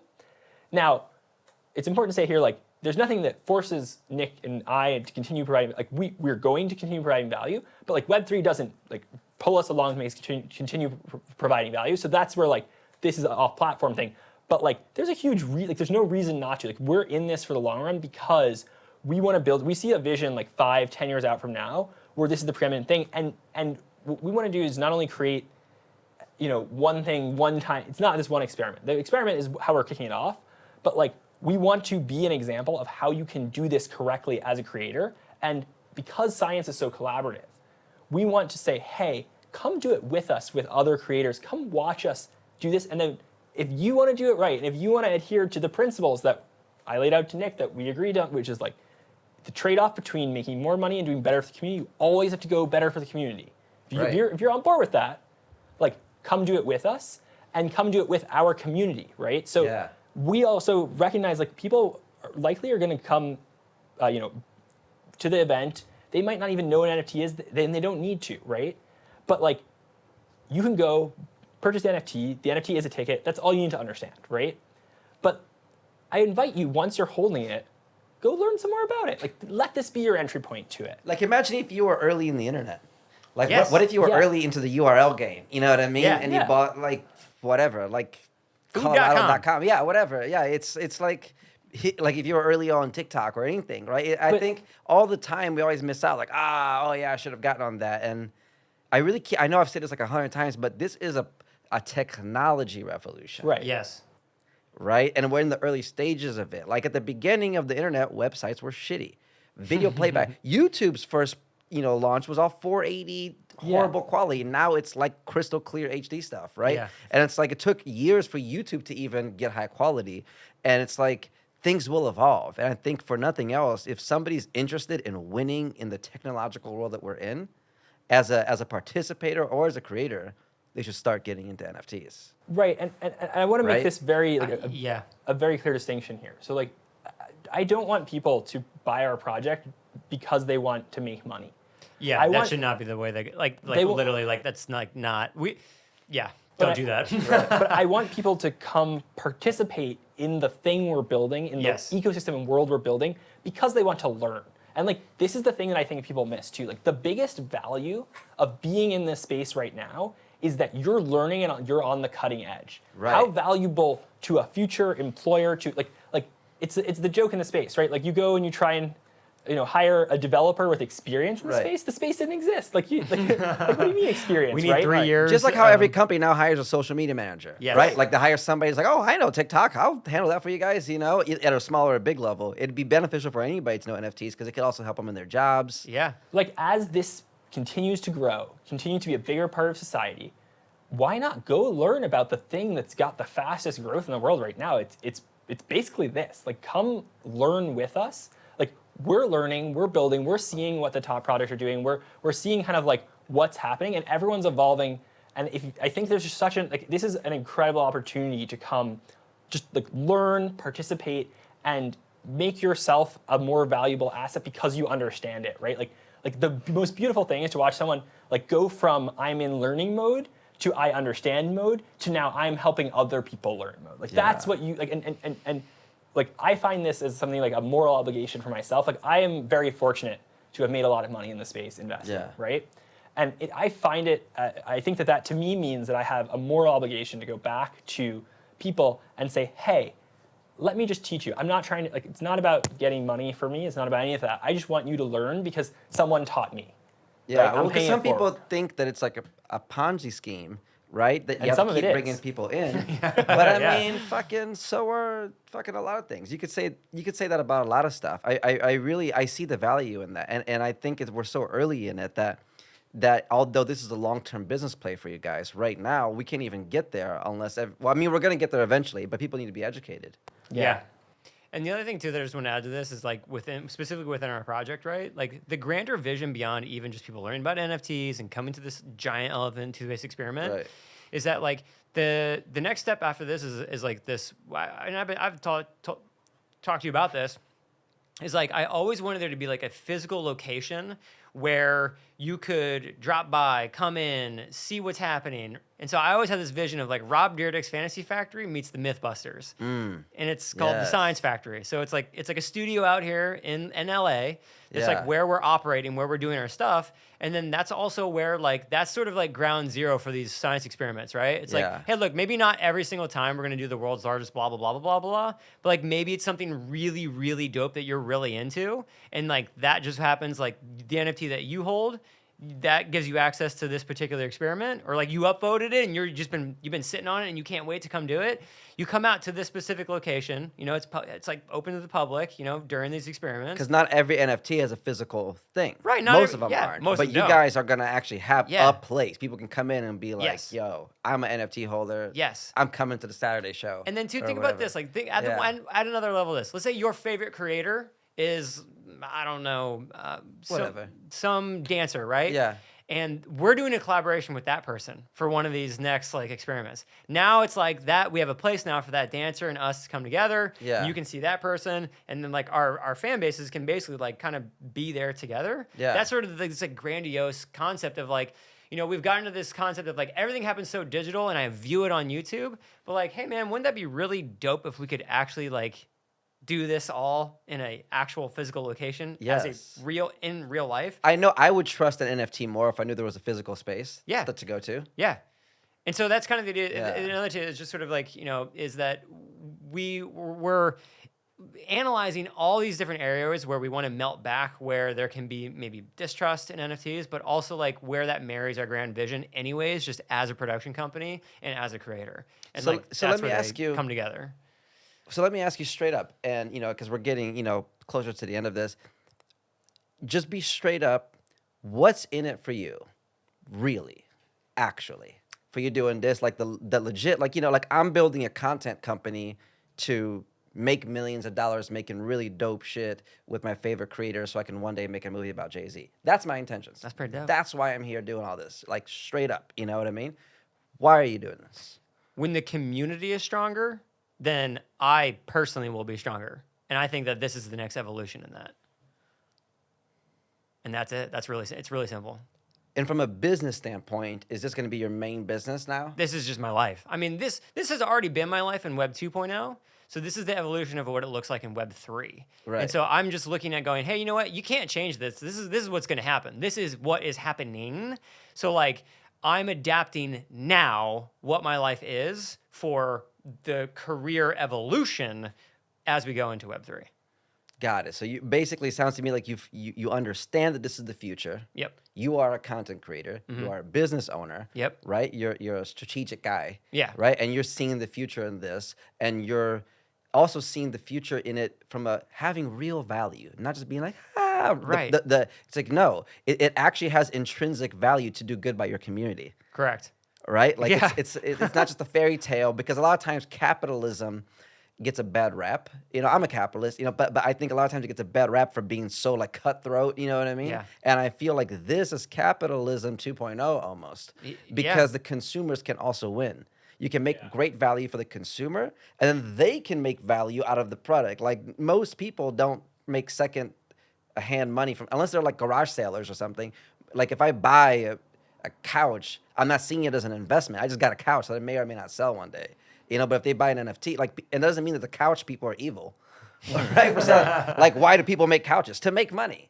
Right. They may have a passion for making couches, but it is to make money, right? Yeah. But it's usually just one way. Give me the money, give you the couch, end of story. Right. But in this case, it's like, give me the money, I'll give you the NFT, and continue giving you value. And the more value I give to you, the more valuable the whole project is. So you actually are incentivized from a long-term perspective. Correct. Because the stronger the community, if they feel like, man, no, this NFT is legit. They're not pulling the rug from under me. They're giving me great value. I love going to the events. It even went up in value a little bit. It wasn't the primary reason, but it's like, I think I'm more convinced now that, at least from the perspective that you guys have, right, that there is integrity built into the capitalist part of this. Right. Right? Like if you guys want to make a lot of money from this long term, it would behoove you to be really great to your community right now. Right. And I think Right? Correct. Yes. Yeah, and I think there's an important thing to talk about here about like how does the finances of these kind of projects work, right? Right. And so a big thing in the NFT space is when you trade buying and selling NFTs. It's like standard. Most people do this on OpenSea. There's also some other platforms like LooksRare and X2Y2, but That's like an OpenSea is E-Trader or whatever for Yeah, stocks. This is for that, right? right. It's like think about it, StockX. It's like StockX, but for NFTs, right? Okay. The creators get a percentage of the transactions, right? Secondary transaction fees. So if you buy and sell them, the creators get a percentage of secondary transactions. So like it's not just you launch a product, sell it, you get initial capital, but like the more you grow the project, and every time that you create more value within the product, and let's say the product goes up, like there's more transactions that happen, and it fuels more like resources for you to do more cool stuff. Right? So if I was a couch maker Yeah.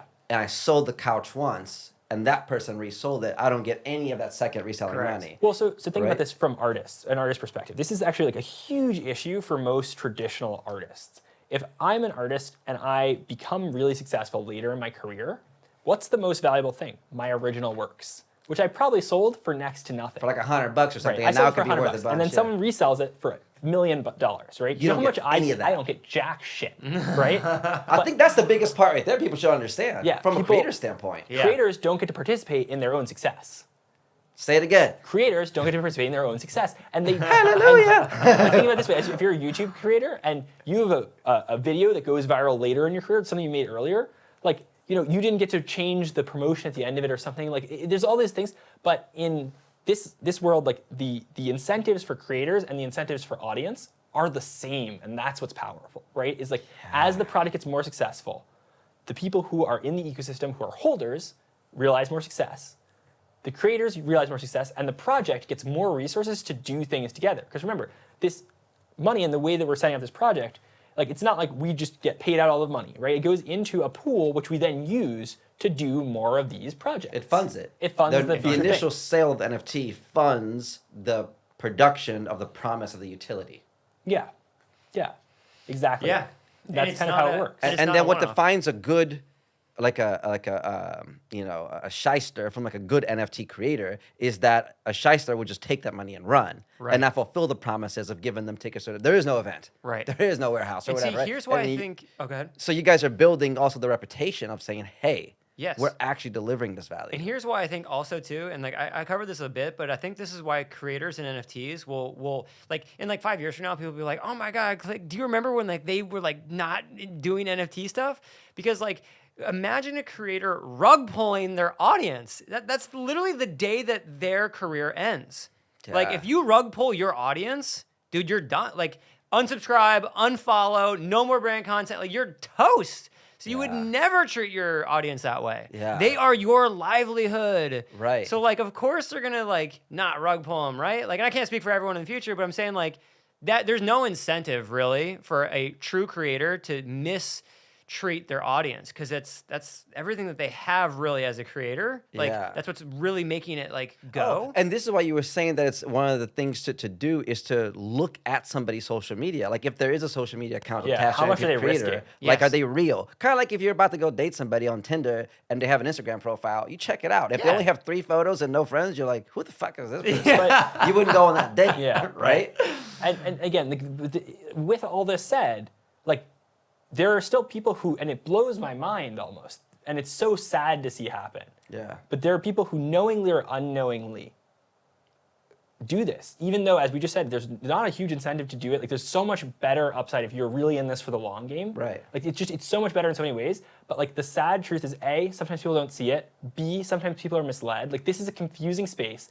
And one of the challenges here is it's really hard to go and find, like you face this challenge, right, Nick? There's lots of good information on the internet, there's lots of bad information on the internet, and it's really hard to tell which is which because Yeah. it's not like good information is more engaging than bad information. You know what the most engaging thing on Twitter is? Shit posting. You know, like Yeah. this is the challenge. And so I think like I wish there was an easier way to recommend of how people go about it, but like I think this is what drew me to Nick was he got this part of it. He got that like this is a 5 to 10 to 15 year play. Yeah. And this is like something that we're going to be building with the community, right? And like this is something that everyone's going to participate in, and you know that's why having someone like Nick put his brand behind it. It's not like somebody else's product that he's promoting. This is Yeah, what which Nick means does. if you pull the This rug is out Nick. from your Yeah, audience yeah. here, I'm- your whole shit's fucked. I'm So it's done. like, yeah. So like that's why again but I think that's why that I think creators will really embrace NFTs, and that's why I think over time NFTs will become more popular in the sense that like we won't even think about them being popular. It'll just be a part of day to It'll just be day. how you buy stuff. Yeah, it's people will be like, oh what? Like there's no YouTube. Like do you remember before there's YouTube? Like creator. What was a creator before YouTube? Like that's a weird concept. Well, it's kind of like this. If I meet somebody at a party, it could be a girl, it could be a business person. I get their Instagram before their number. If I get nothing else, I get their Instagram because their Yeah. number doesn't tell me anything about them. Anybody can have a number. Yeah. But an Instagram, you could fake an Instagram, but it takes a lot of work. Right. Like, you know what I mean? Yeah. Like if you have 1,000 posts on Instagram and a bunch of interactions, I'm like, oh, you're a legit person. Yeah. Like a phone number is really secondary Yeah. in social settings. Yeah. And that's a new thing. That's like it happened in the last 10 years. Right. We've had social media, but now, like I have several friends that I don't even have their numbers. I just have their Instagram. Yeah. It's just like, yeah, that's this how I know what they're up to. I'm not texting them saying where you are. I'm seeing them on that Yeah. they're skiing. Right. Right. So maybe eventually an NFT won't be something that you have just for art projects. I feel like Exactly. all ownership is going to be NFT. Like there's going to be NFT for a house. And this gets to this And, whole like- other conversation, which is like cars and houses, and like the smart contract part of it is like Spencer doesn't Like a pink think- slip. like- It's like a So there's a lot of stuff. So I'll just very briefly touch this because this could be a whole other podcast. Yeah. But, like I think people get a little bit lost in the sauce of NFTs because they're so exciting, which is awesome. But Yeah. like the thing about it's really hard to tie digital and physical ownership together. because you still have to trace a piece of paper somewhere. Well, so for example, Or like whatever. let's say that I was like I have an NFT that verifies I'm the one who owns this physical painting, right? Yeah. Well, I can just send someone else the NFT. But the painting, But the doesn't painting's at my automatically house. ship, Yeah, yeah. right. Like it's so like that. But like, anywho, the thing that's very interesting is we're at such an early stage. We're at such a Wild West stage right now. Yeah. Like, and there's a couple of ramifications of that. One is, and you look at like the early internet days, like they call it the .com boom for a reason. Like tons of stuff went out of business, pets.com, like all these big. Yeah. But that's also where we got like most of the biggest companies now come from that era, right? So there Right. are some good stuff, there is some bad stuff. But what happened was over the years, like there started being more regulation, there started being more clear guidelines, and that's already happening. Like we're already seeing people litigate like rug pull projects. Yeah. Like they're taking them to court because it's fraud. Yeah. It is fraud. Yeah. Like full stop, right? And like it's unfortunate, but like we're seeing as they begin to litigate that more and more, it becomes scarier and scarier to do that kind of fraud. Yeah. And you know, Which is good. Which is good. Yeah. regulation is great for this space. Like we are eager and willing. We want more regulation because we want more guidelines to just okay. Here's how you do it correctly. Here's how you can protect people from rug pulls, from these things. You know, and make sure they understand the risks. Like Because I think some people that are hearing about it, they're hearing like, yeah, it's decentralized. Fuck the government. You know what I mean? Yeah. And it's like maybe I think some of the people are thinking that there's a philosophical difference between decentralization and regulation. well, so here's the thing, right? Like decentralized. Like there's this grand vision of crypto that's like everyone's cowboys and fuck the government. We're out. And, Right. you know, like but like the government serves a lot of purposes. And here's the reality of everything, right? When Bitcoin first came out, there was this like 5-year period, right, where the government just sat back. And a lot of illegal activity happened on the Bitcoin network because People were it was selling drugs using Bitcoins, yeah. murders for hire, or whatever. Trafficking. Yeah, trafficking. And- yeah. plot twist. Turns out the FBI, the CIA, actually has tools to figure out your IP address, which is your computer's address when you're using the network, right? Right. So they actually knew everything going on. And guess what? It's a public ledger. So not only do they know everyone, they knew every transaction everyone did to every single person. And 5 years out, they did a global sting of all the like illegal porn rings, all the like drug rings. And so like never underestimate the government, So right? let's dispel that part of it. And even if they haven't come for people yet, they're waiting. Yeah. Doesn't mean they can't come for you. Yeah, have they're you ever waiting. like not paid your taxes, dude? That they come after you. Right. And here's the thing Yeah. too, with the taxes, like the way that crypto taxes work, if you don't pay your crypto taxes, then they catch you, you owe like multiples of what you used to owe, right? So if you're the government, why would you try and stop people ahead of time? They're waiting for you to fuck It's up. kind of like how Target has a rule that like they don't stop you from stealing until you steal over $1,000, and then they get you for like a bigger thing. Exactly. Like, they keep track of They're- you. They, and, they, like- they want like so, and you know, you can say this, but like just because the government hasn't come for people yet, like, hey, doesn't mean they're not going to. And this is why like when you were like, oh, future there's no like this is just a utility thing. There's no promise of future value because like anyone who's promising future anyone like, and this is the biggest red flag. I mean, when you talk about red flags for NFT projects, anytime anyone says, oh, get into this NFT project because you're going to get rich, run away. Yeah, that's bad. Run away. Yeah. Just turn like That should be a people wanna- secondary thought. Because people hear Bored Ape and they're like, oh, so I put $2,000 in, I'll get $100,000 at the end of it. Like I think most people, even I was thinking that way. That's like primary reason to get it. When really that's secondary. It's the utility and how rare that Yeah. utility is that then makes it go up in value. But also, Yeah. if you promise future value, Right. that is the definition of security, and you have not registered that security with the SEC, and that is illegal. Gotcha. Right. So just straight up. That is can't straight happen. up. And if you Yeah. see someone do, but like this is the thing, the SEC hasn't gone after many projects yet, but they're going to. But when you see the really good builders in the space, Yeah. they understand that. Like most consumers don't fully get this yet. But like, if you're building a project, you should understand that. You need to understand that. Yeah. And The legal ramifications. 'Cause it's Yeah. coming one way or another.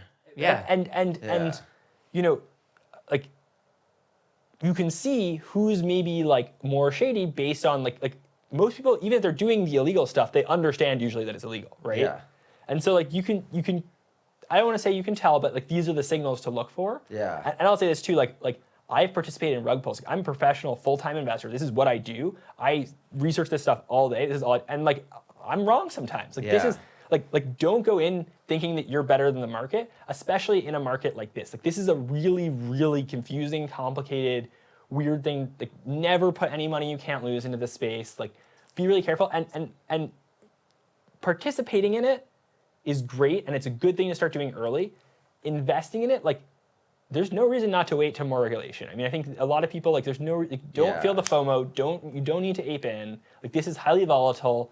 It'll continue to be here. So it's like find people you're a fan of or projects that seem interesting and get into it as Yes. just like a new age ticket for something. Yes, Start there. Think about it like this. Who's your favorite brand? I know who your favorite band Yeah. is. Or like the artist, it's Kanye, right? Yeah. But like, so mine's 311, right? Right. So if 311 came out with an NFT and said, hey, look, if you buy this NFT, you get to come to the beach festival, you get to come to 311 day, and you get to come to a private concert.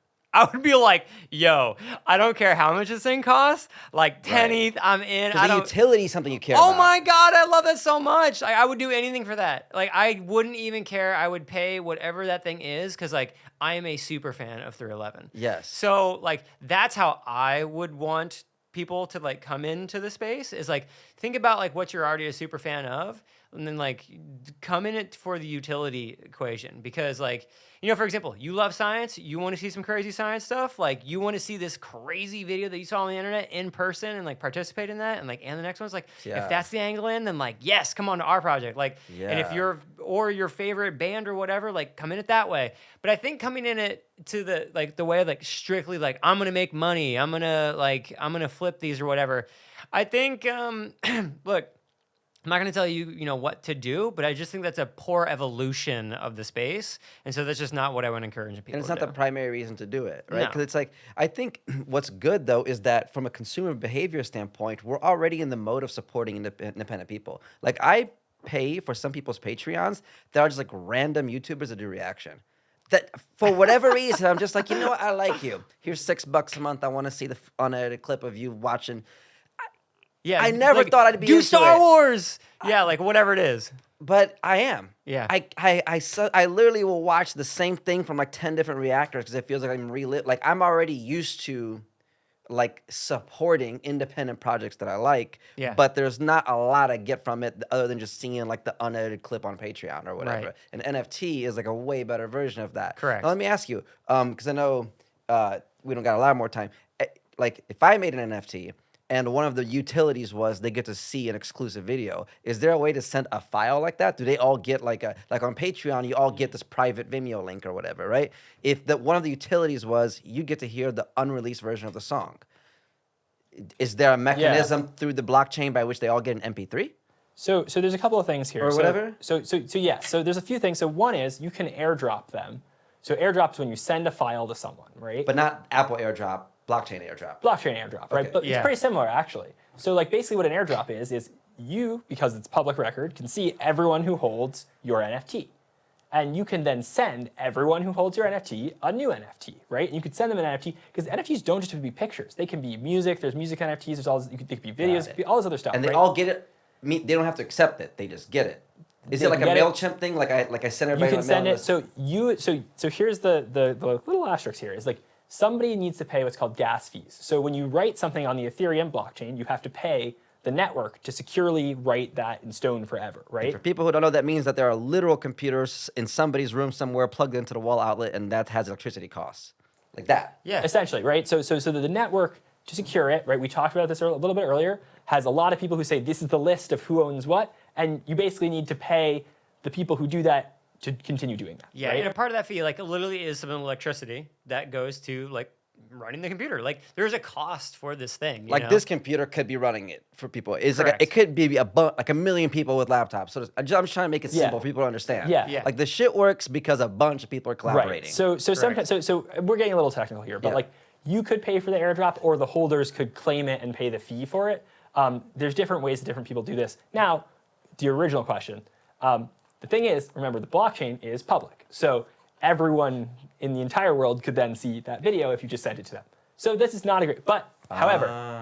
Oh, because Don't their really wallet would publicly show the thing. Right, It's not like okay. it would be a private folder in Right. the wallet. It'd be a public wallet. However, the great thing about Web 3 is that you can integrate it very closely with Web 2, right? So what you can do is you could actually have a token-gated website. So you could have a website, and so you can use your wallet to log in on this website, and if you hold that NFT, it opens a special section, and your website could hold the thing. God. And so There's this always is- a workaround.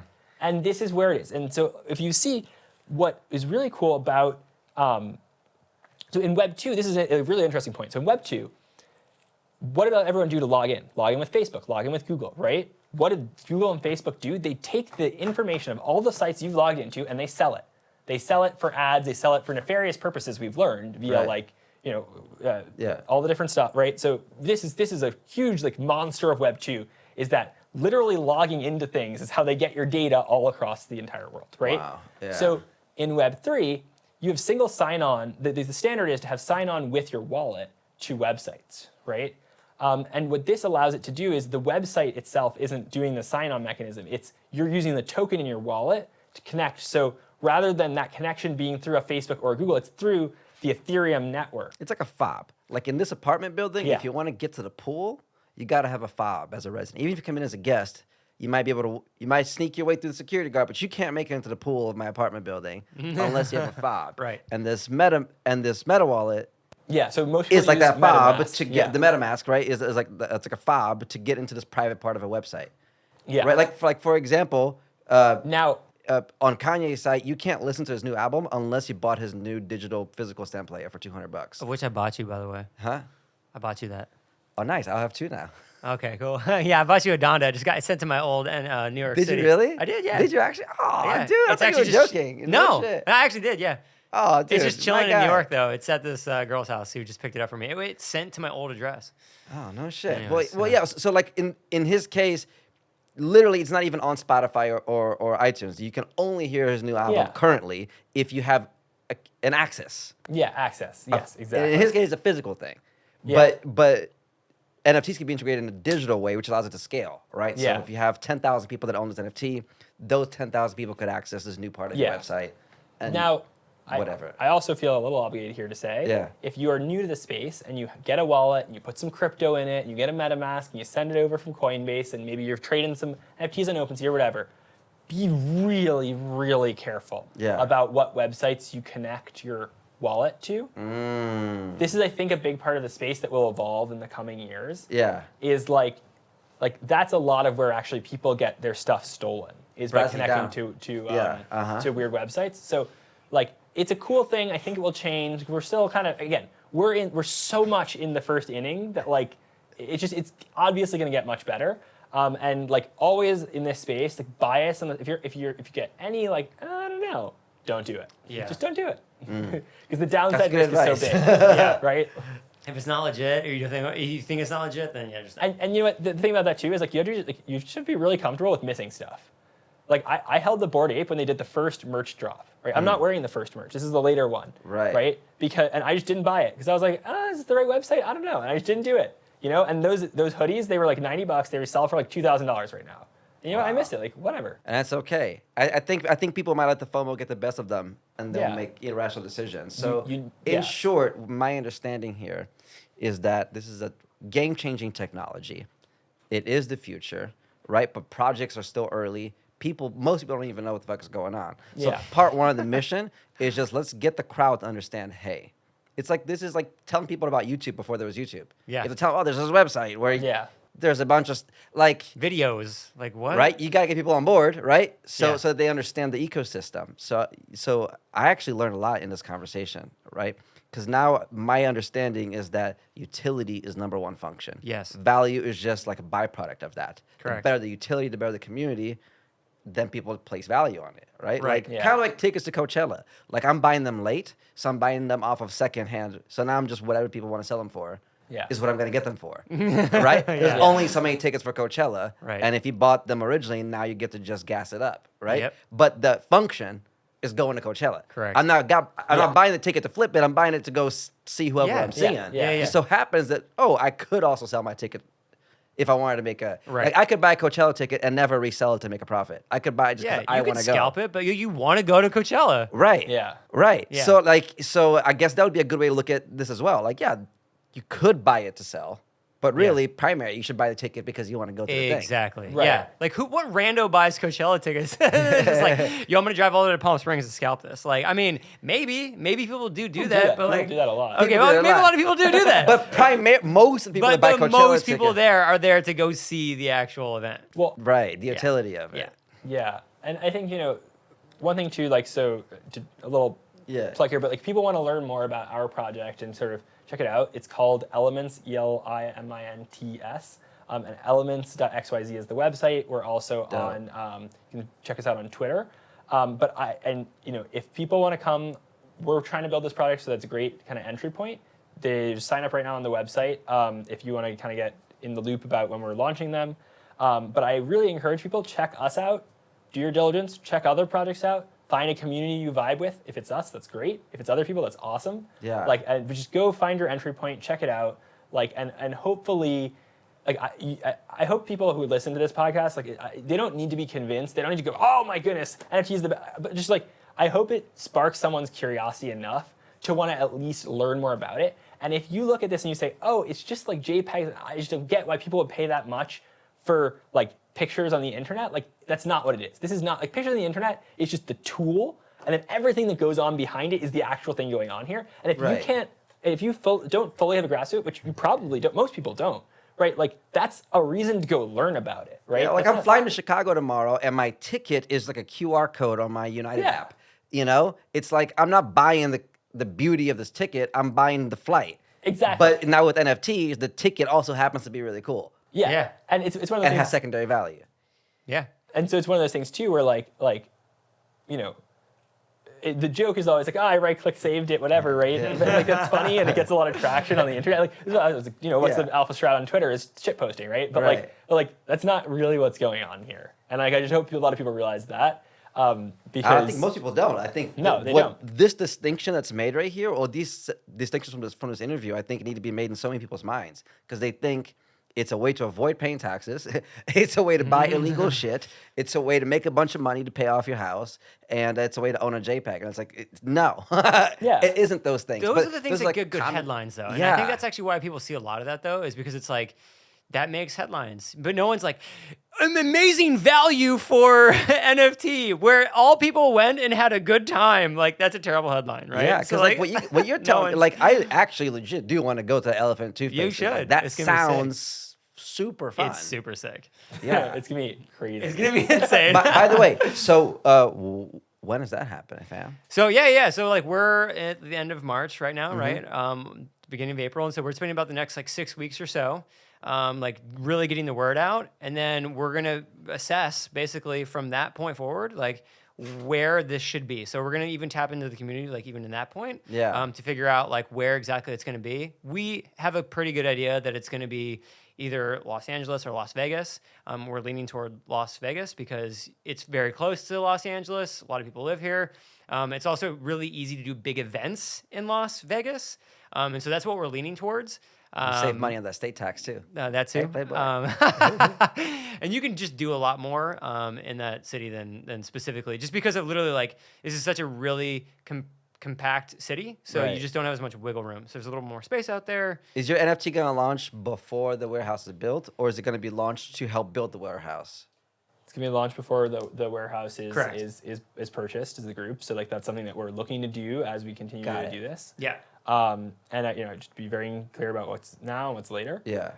But you know, and I think what's important also is like, we are all about building a community, and one of the great things about the community is like, we're doing in-person events, but we're doing in-person events that create digital content. We have a lot of people that we know like not everyone's gonna be able to come to Las Vegas or Los Angeles or wherever. You can't fit 1 million people in a warehouse, right? Yeah. But like, and like I want people to realize too that it's not true that the only way to participate in this project is by buying an NFT, right? Like, being participants in the project, like, we have a Discord, like, come join, come hang out with us, come just, you know, watch and be around it. Like, there's other things to do, and you know, as we go, like, one of the things that we're doing a lot, nothing we've announced yet, but we've got a lot of plans in the works, and I think this is something that we also want to work with the community around is also digital utility, right? Not just in physical utility. I think physical utility we wanted to start with, because that's the easiest thing to wrap your head around, right? Like, buy one, show up to the thing, watch the event. But eventually, it'll also be buy one, get access to this digital thing, because so much of our life is digital.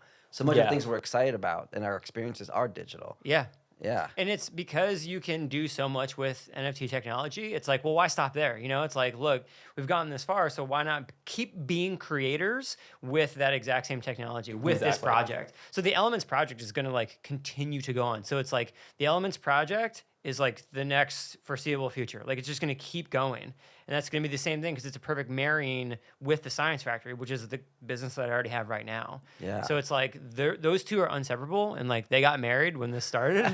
And so they're just going to keep moving forward. I love that, man. Well, I learned a lot. I really appreciate this conversation. Awesome. Yeah, and I'm excited for the projects that you guys are doing. Is there anything else that you want the audience to know specifically about your project and your intent and Yo, we're gonna go super big. Like specifically for this Elephant toothpaste thing. Like this was talked about really early on, but like this has been like our marquee event because this is like right now like one of the things that I'm most well known for. And I think that it gained so much traction before COVID. COVID really sort of like leveled a lot of these in-person live events. Yeah. And so we kind of got to this point where it allowed me to see that a lot of people actually would love to be here and do this and be a part of it. Yeah. And so I really want to create this as an example, but also like it is literally like, dude, we're going all out. Like this is gonna be absolutely like insane. And the thing that I'm excited for too is like, this is like Nick's big thing. Yeah. And he's literally giving it to the community. Yeah. Right? Like this is like, Nick was like, everyone and their mom has asked Nick to do this project, to do an elephant toothpaste, because this is like his, you know, everyone wants to do the biggest, literally the biggest video of 2019 was this video, right? That's amazing. Nick hasn't done this again, right? Yeah. But like, who's the right person to do it with? It's not a person. Right. It's the community. And like that's all it is, right? It's like a Yeah. like a It's just that paradigm simple. shift in how you Yeah. approach the building of the project. And Yes. and what appropriate thing to launch this much grander ecosystem than by giving the best thing in the ecosystem to the audience. That's a huge sign of good faith. Yeah. Yeah, right? exactly. It's like, well, we're giving you our money. What are you giving us? Well, I'm giving you guys the biggest Thing digital that I've asset ever I done have, ever. yeah. You know? And it's 5 times bigger. yeah. Well, it's probably gonna be like 10. We'll see. And what a great No promises. and what a great metaphor too for what NFTs are, but the elephant toothpaste thing, right? You pour this chemical in, and then the big thing comes out of it. I feel like that's like NFT technology in the world of creators. Like, I even think- visually, it's a metaphor for what's going to happen. I'd or agree what with is that. happening. I feel like where we are in this time frame, yes, that is absolutely You true. guys are like, Catalyst just goes poured it. in. It's like, yeah. Foam gets created. Yeah. So one more time, they can find you at well, you personally, it's at Nick Uhas. No, I want everyone. Yes, I'm at Nick Uhas, but the website is elements.xyz, and it's spelled mints because like when you create an NFT, you mint it. So it's ELEMINTS.xyz. Yeah, and you can also, if you want, you can find that on our Twitters. Yes. So, Which at is SGSand1 on Twitter. Yeah. which is also we have like the Twitter handle is elements._NFT. Boom, guys! I'm so excited for you. I'm so glad that you Thank you also for having us. Yeah. I'm glad that you took most of the podcast to answer my questions. I know I was interrupting you a bunch because I'm really trying to think of like how other people attack this, right? Because even when Gary Vee went on like my favorite comedian's podcast, like the whole comment section is just everybody shitting on him and whatever, how you feel about Gary Vee, but it's like there's so much resistance. Yeah. Yeah. As there To should be. this. 'Cause there's so much bad stuff That's in why I this wanted to space. ask you because I'm like, okay, what about this? Yeah. What about that? Because I really want people to, and myself really, to understand this because I think the fact that we spent most of the time educating people on the space, not even so much promoting your thing, shows part of the philosophy of the good faith that you have, right? Of adding value to the community. And the fact that I now understand this better because of you makes me trust you more. Hey, then it's working, Right? man. It's working. It's like if you're gonna sell me a boat, you better at least be able to tell me some things about boats. yeah. Hey, how does this thing go forward? And he's Yeah. like, I don't know, man. you'll figure it out when you're out on the lake. No, this is great. Awesome. Well, any final words? It's gonna be lit.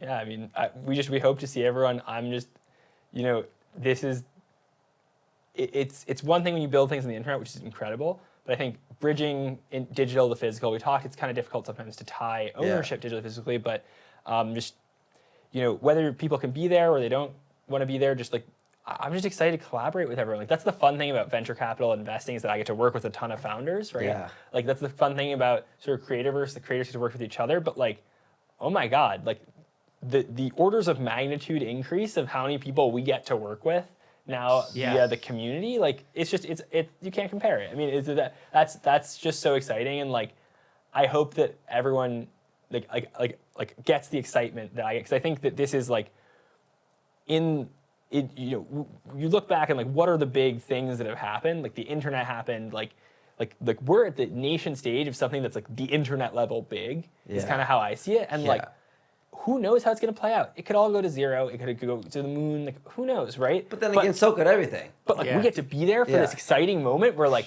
things are getting decided, things are getting built, things So are getting. exciting. Oh my goodness! Like And it's exciting We're founding two the ways. future. It's Yeah. exciting for the consumers. It's exciting for the people making it.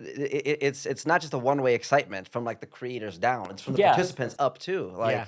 and how they vote on things and how they choose to promote it. And what we do now in the early innings, in the early days, what we do now sets the tone for the future, right? And that's why it's so important to do things right now. Yeah. It's because like nobody knows like what could you do with this technology? Whatever you want, right? Yeah. But like, what do you want to do? Well, like apes they push the space along very far. Like they were the standard bearer on a lot of stuff, right? Like this, it just keeps changing, it keeps growing. Like, but not every project. Like that's one type of product. It's a lifestyle brand. We're doing something a little bit different. We're doing a science content like experiential thing, right? Like So it can be different. and- Just and- like how TikTok isn't just about dancing. Right. There's TikTok's about math or whatever, right? So it's like Exactly. NFTs could be about whatever. Whatever you Yeah. want. Yeah, so come build with us, build in our ecosystem, build in other people's. Just come, like learn, build, experience, and grow. That's kind of the thing that I want to leave people with. This is the last thing I'm gonna say is that when Gary Vee said this, like, and I'm gonna probably butcher this, but like Gary Vee was like, "This is my life, this is my future. Like, I am doing NFTs for," and I was like, "Whoa, dude, whoa," like very Gary Vee, right? And I was Yeah. like, "That dude, one too many coffees, right?" But now, like, I actually totally understand Now you're it. like this now. And now I'm actually just like this too, because like now that I understand it, it's just like saying like, you know, it was like if you were a creator way back when and you're like, oh, like, you know, I'm all in on YouTube. Like, okay. Like now if you're like, all right, you should probably think about TikTok too. You know what I mean? Like, Yeah. And so it's just like saying like, I'm all in on NFTs. This is my future. This is my life. It's just like saying like, yeah, like I'm evolving what I'm doing here. I'm evolving it. And so same thing. I feel the exact same way now. I'm like, yes, of course I'm all in. Like, this is my whole life. Like, this Yeah. is actually what I'm doing with my whole life. So I'm right there with Gary Vee now. Awesome.